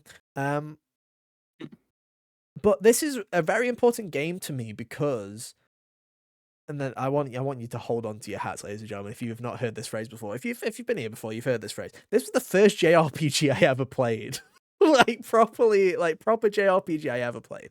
I played Pokemon as a kid. That's not real. Okay, that's rock, paper, scissors. Let's be honest here, guys. Like, it's not really. Like, it's baby's first JRPG, right? You know what I mean? It's like, it's not. Yeah, it doesn't count. Doesn't really count. Thing. So yeah, I hadn't ever played a JRPG before. I'm not gonna lie, I was one of those people that used to be like, oh, Japanese games are a bit cringe, aren't they all horny and like weird? And like, I used to be one of those people. And I can answer that the answer is yes, but also if you look past it, you can sometimes find some diamonds in the rough. The thing about Xenoblade Chronicles 2 is I bought it as a joke. Cal didn't have a Nintendo Switch yet, so I thought it'd be really funny if I bought the game that I knew he was excited to play and then just leave it on my shelf and just taunt him like a weird sick. I'm not a good friend, okay? I'm not a very good friend. Oh, goodness gracious. We wonder why he doesn't show up. Yeah, I know, right? There is somebody here that has looked at my top 10 list and gone, right, we have got a good social profile on him, and what is his problems? I said at the start of the episode, I think I've got a problem, and like, you've got multiple, mate. Let's write them down. But no, I just thought it'd be funny, because in my head, I was like, you'll probably get one for Christmas or whatever, but it'll be funny, and I wanted to support a lot of Nintendo Switch games, so I was like, I'll try it, because Cal's looking forward to it so much. So I bought it. Cal got it for Christmas. I was like, wow, that was a good use of like £40 for a good 3-week bit. I guess I should probably play it so that I don't feel like I was ripped off. And I played it for a bit. I was like, this is fine. The voice acting's a bit hit and miss. And some of the character designs are a bit yikes for my liking personally. But it was doing the job all right. And then I stopped playing it like chapter 3 because I was like, I'm kind of done. I was like, I don't care for the combat too much, and I was like, I don't feel like grinding. I'm just gonna put it down, and I'll come back to it later. And then about 4 months later, they did like a patch to make it easier. There was like an easy mode added. There was like a casual mode. They did some balance changes, and I was like, perfect time. The anti-grind mode. The anti-grind mode. Perfect. That's what I wanted. And then legitimately, it was like Life is Strange again, Hunter, where it was like literally the next scene, the end of chapter 3 was the hook. That was the hook of the narrative where I was like, oh, now you've got me. So it was like, again, it's like I'm Icarus, but instead of going too close to the sun, I stayed at the perfect spot. You know what I mean? Like I perfect spot. I was like, yeah, that's close enough. And then, it's like everyone else... I'm trying to write a story here, Chris. Go closer. No, I'll stay here, mate. I'm good. My wings are fine here. Thank you, though. This metaphor is weird. Oh, goodness gracious me, mate. Oh, we're losing the will. Anyway, long story short, that's when it hooked me, and I really liked it. And I think that Xenoblade Chronicles 2 is a really flawed game. I think that it's got a lot of JRP, like Japanese video games. It's got a lot of their worst traits at times. It can be very arduous in its gameplay design decisions. It can be extremely tedious in the way it goes about level progression. Its character designs can be really bad. Let's go with that. It can have some really awkward character designs to the point where everyone's screaming, going, "Oh no, they censored Mithra with her Smash character design." And I was like, that one was better. That was a better design. Yeah. I toggled that on in the menus once they added that as a free DLC. I was like, thank you for that one. That's a much better design. Thank you. But the story that was actually at the heart of Xenoblade Chronicles 2, I still adore. I think it's a fantastic little story. And I think if you can get over the first 3 chapters, there's a lot to love about its narrative. It really did hit me at the end of it, where I was like, hey, you know, maybe these JRPG things aren't as bad as I thought. And, you know, everybody cheered, they fist bumped the air, and everyone had a great time. But now, yeah, it opened my eyes to a new genre, and I'm grateful for it. Yeah. Eventually led you to your favorite game, so. Yeah, true. And it also made me feel like, hey, you know what? Maybe buying this new console was not a bad idea. Yeah. And then, as we all know, the story of 2017, ladies and gentlemen, they never released a game ever again. It was just that 1 year. What a year, though, eh? What a year. Yoshi's Crafted World really didn't hit home. They had to save everything else for the new one that was coming out in the following year. And I also do want to add, because it is technically a part of this, the expansion they did, the standalone expansion, Torna, incredible. Fantastic. That genuinely fixes almost every single issue that I have with the base game. It's fantastic. Characters are great. Designs aren't egregious. The skill progression is a lot better. It flows a lot better. It's just a much tighter experience and very good. And it just adds to it. It's a very good game. I think people are too harsh to Xenoblade Chronicles 2. Does it have a lot of problems? Yes. Are a lot of the things that people say about it justified? Yes. But also, there's still a good game underneath of it. And I feel like, you know, this is the kind of game where it's like, they did like a remaster or a remake in like 10 years. I feel like a lot of the issues they could very easily iron out. You know what I mean? Like, it's one of those kind of games where it's like, yeah, I could see easily I could see fixable. what you're saying. Easily fixable. I don't know if they would do that. They I wouldn't. feel like most of, like compare what they did with the definitive edition of 1. It wasn't really. I feel like I don't know, field upgrades they probably change, obviously, and all that jazz. I feel like take that's out, remove character designs they won't change. But yeah. my option for that one, ladies and gentlemen, if you want my tip for playing Xenoblade Chronicles 2, here's my tip for you. Just use most of the blades that they give you in the story. The ones in the story are fine. And their designs are pretty cool. Just ignore the optional blades. You don't need the optional ones. I've played without those. I never used them either. Most of the time. Like, unless I ran into a situation in the game where it was like, oh, you need to be able to climb or fly or whatever nonsense with the field abilities. I was like, well, I guess I'll pull for one of these things. If it to put this into perspective, ladies and gentlemen, I got the rarest blade in the entire game in my first 3 pulls called Cosmos. I didn't even realize that they were rare or anything like that. They literally just sat in the back of the party for like the entire video game. And then I only found out after the fact that it was the rarest one because Carl told me, and I was like, that's funny that I got like the best pull in the game and I never used it. I just carried on my merry way. We had a great time. Anyway. Hunter, final one. All right. My final one. Yeah. Drum roll, all that. Celeste. Yeah.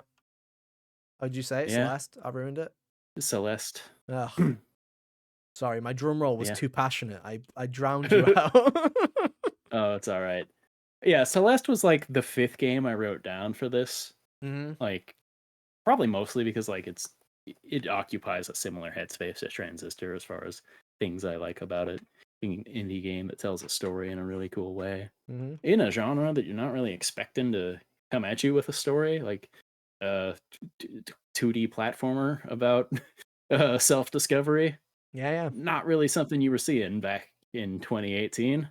I don't really think they've tried it since in this particular space, but Not they well. did a If they real have, yeah, yeah, not not well. well. They did a really good job in Celeste. Like Yeah. I've geeked out about several different elements of it over the years on the show and on my own time, but like they do a really good job at like it's one of the nicest games about being difficult that Yeah. exists, where it's like just take your time, screen by screen. It's part of the process. You're not horrible if you die. Yeah, yeah, 100%. I think And Celeste is just really well balanced. It's just like it's got it's very rare for a 2D platformer to have a very strong difficulty curve, like a very well balanced difficulty curve. A lot of the time they just kind of meander and kind of go excessive like a really terrible ECG. But and then they just kind of spike at the end of the game or whatever, and you're yeah, like, "Where'd this come from?" you And you go get they like the go yeah, secret they go into level, and you're like, cardiac "How do I do arrest. this?" Yeah, cardiac arrest, mate. But Celeste really does have such a nice, smooth difficulty curve where it does just like really um respect you in learning the mechanics and just dealing with it. And if you don't vibe with it, it's got like 6 million different accessibility options where you can make it so that you can make that whole challenge a little bit easier for you. Um I don't know if Hunter's going to come back. Oh, he's coming back. Look, here he is. I don't have to waffle anymore. You're back. It's good difficulty Yeah, curve and sorry for plenty of making you accessibility talk my options. entry. It's all Yeah, good. sorry to make you talk about my entry, dogs. But yeah, But I yeah, think and it's like fantastic. Madeline, one of the best video game protagonists, I think. Yeah, Her totally. story of like self-discovery. The single boss fight in the game, really well done from like a story and general like theme and metaphor perspective, where I really like that it's easy to get lost in the sauce if you go real slow during that encounter, but if you just kind of keep trying to throw yourself at it, Yeah. it works out. Mhm. Yeah, I think it's a fantastic game. I think it's pretty great. Like you say, I think Madeline has done really well. I think it's interesting, right? I found that game as somebody who you know, is not trans. It was quite eye-opening for me anyway, personally, just to play it and experience it and kind of understand it a lot better. It's like it was a good experience for me because it was just like, "Oh, I get it. Now I get it." It's like it's one of those things where it's like I always did get it, but it's like I was always fine, but I was like, "Oh, that this game is just so good at its message and just getting it around, like, just being who you want to be." And I'm like, it's Yeah, so effective and does it in such a what's the word that I'm looking for? It does it in such an what it's just like effortless. Well, like that's the word, effortless. It does it in such an organic, effortless way. earnest. Organic, Yeah, yeah. It's like it doesn't feel and it's just like after I got to the end of it, I was like, "Hey, I think I understand where Madeline is, and I understand myself a lot better in the process as well." And I think it's all around it's just a good wholesome game. yeah, and like it's one of the as far as like indie games go, which I think is one of the main things it represents here, along with being my favorite platformer. It's I would say that Celeste, Hades, and Hollow Knight, Mhm. you can replace the latter two with their updated versions, Yeah. probably in a couple of years. I like the holy trinity of indie games of the past several years, Yeah, totally. and you know Celeste being there with those, also top of the class games. Says a lot to what it had going for it and every aspect of its creation. 100%. 100% fantastic little game. Fantastic little platformer. Uh right. And then to round it off, I had to put a multiplayer game in here because multiplayer gaming is a lot of Mm. at least my um growing up and playing stuff, and I could put many things, but I went for Overwatch Yeah. because this game took up way too much of my time in 2016, ladies and gentlemen. 2016 to 2018, this was the video game that I played quite a lot. I love Overwatch. I think it's fantastic. I still do love Overwatch. I love the world. The world of Overwatch is fantastic. Um, it is my favorite of the shooter like the kind of the premise of the shooter genre for the most time is just, hey, you're America, you're pretty cool. There's either Russia or Yeah. some country in the Middle East. Go, they're bad. And I'm like, it's just boring, like Boring, lame, lame generic shooter stuff. sauceless. So to have a future Earth where, there has the premise is essentially there was the Omnic crisis, which is basically Omnics, which are Overwatch's version of robots wanting rights. It's basically like a war over civil rights for robots essentially. And that, this future prospect of a world came out of it.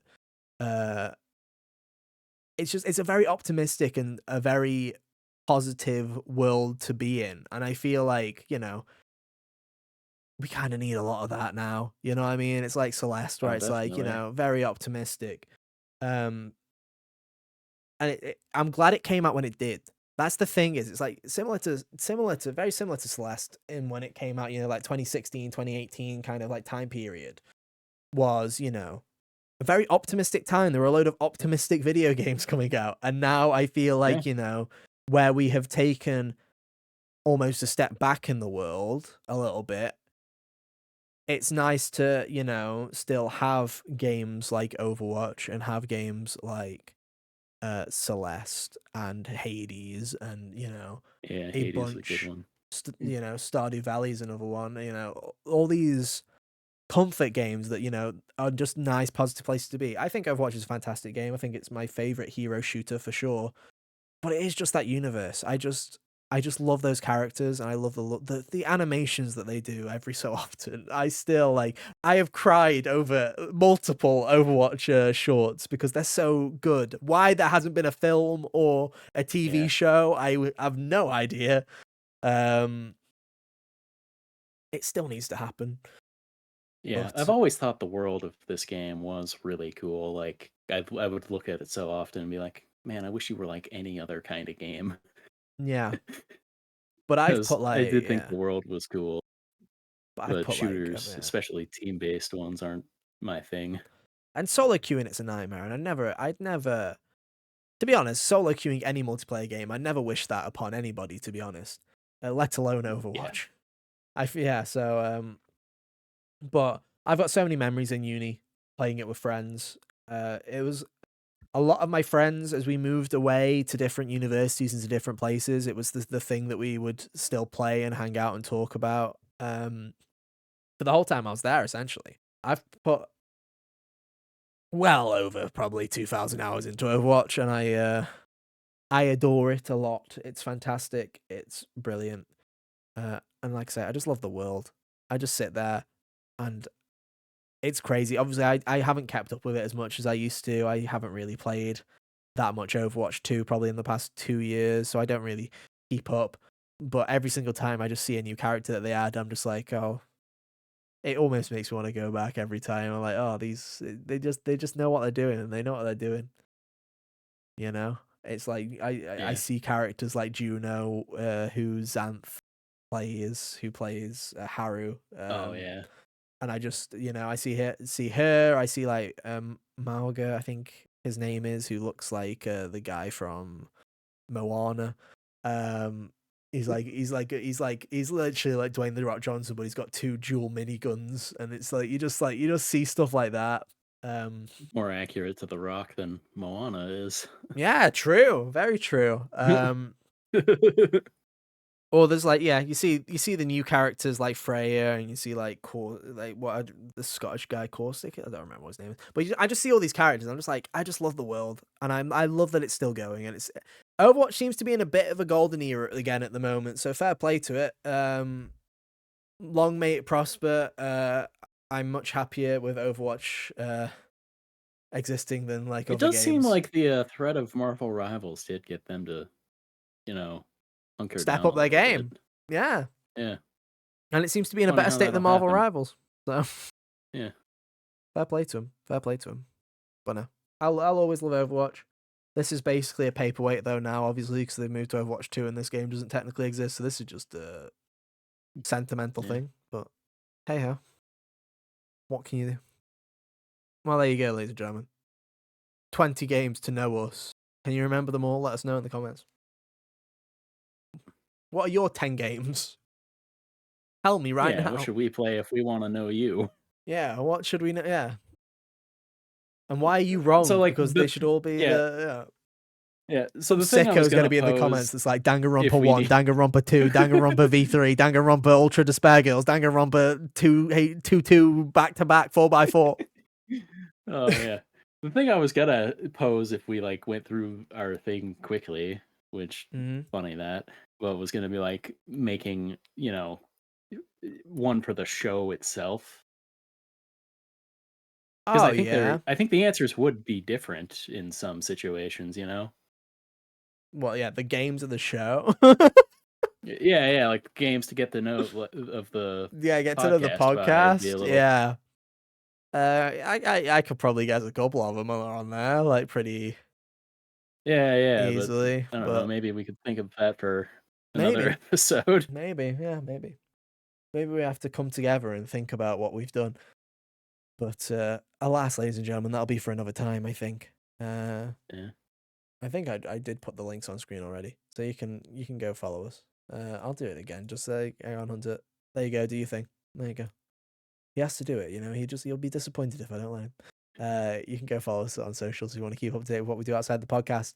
As we barrel ever forward towards Jeffmas. I always want to call it like Keemus or something, but I'm like, that doesn't work. You know what I mean? I always go for his second. I always go for his last name. I go for his last name every time.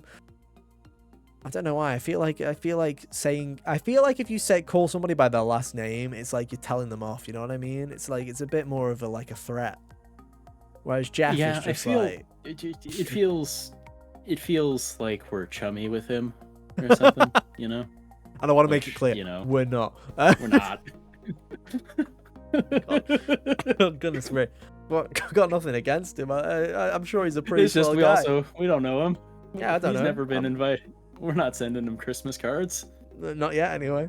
We'll see. Maybe that would change if we got nominated for, best content of whatever. Well, yeah, best gooby game or whatever it is. I don't know. Yeah.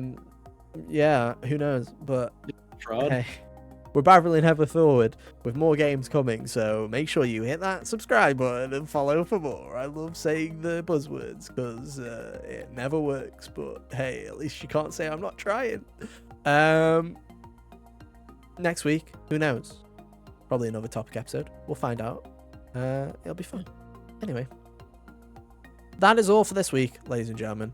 Thank you for hanging out with us. We do appreciate it. Like I said, let us know what your favourite games are of all time. Or whatever, to get to know you. I don't know. Whatever we've done. Go home. Busy. Tired now. Anyway, that's it. Thank you ever so much. Go on. Thank you so much for hanging out. We'll be back same time, same place next week for more. But until then, have an awesome week. And yeah, we'll see you next time. Bye. Toodaloo.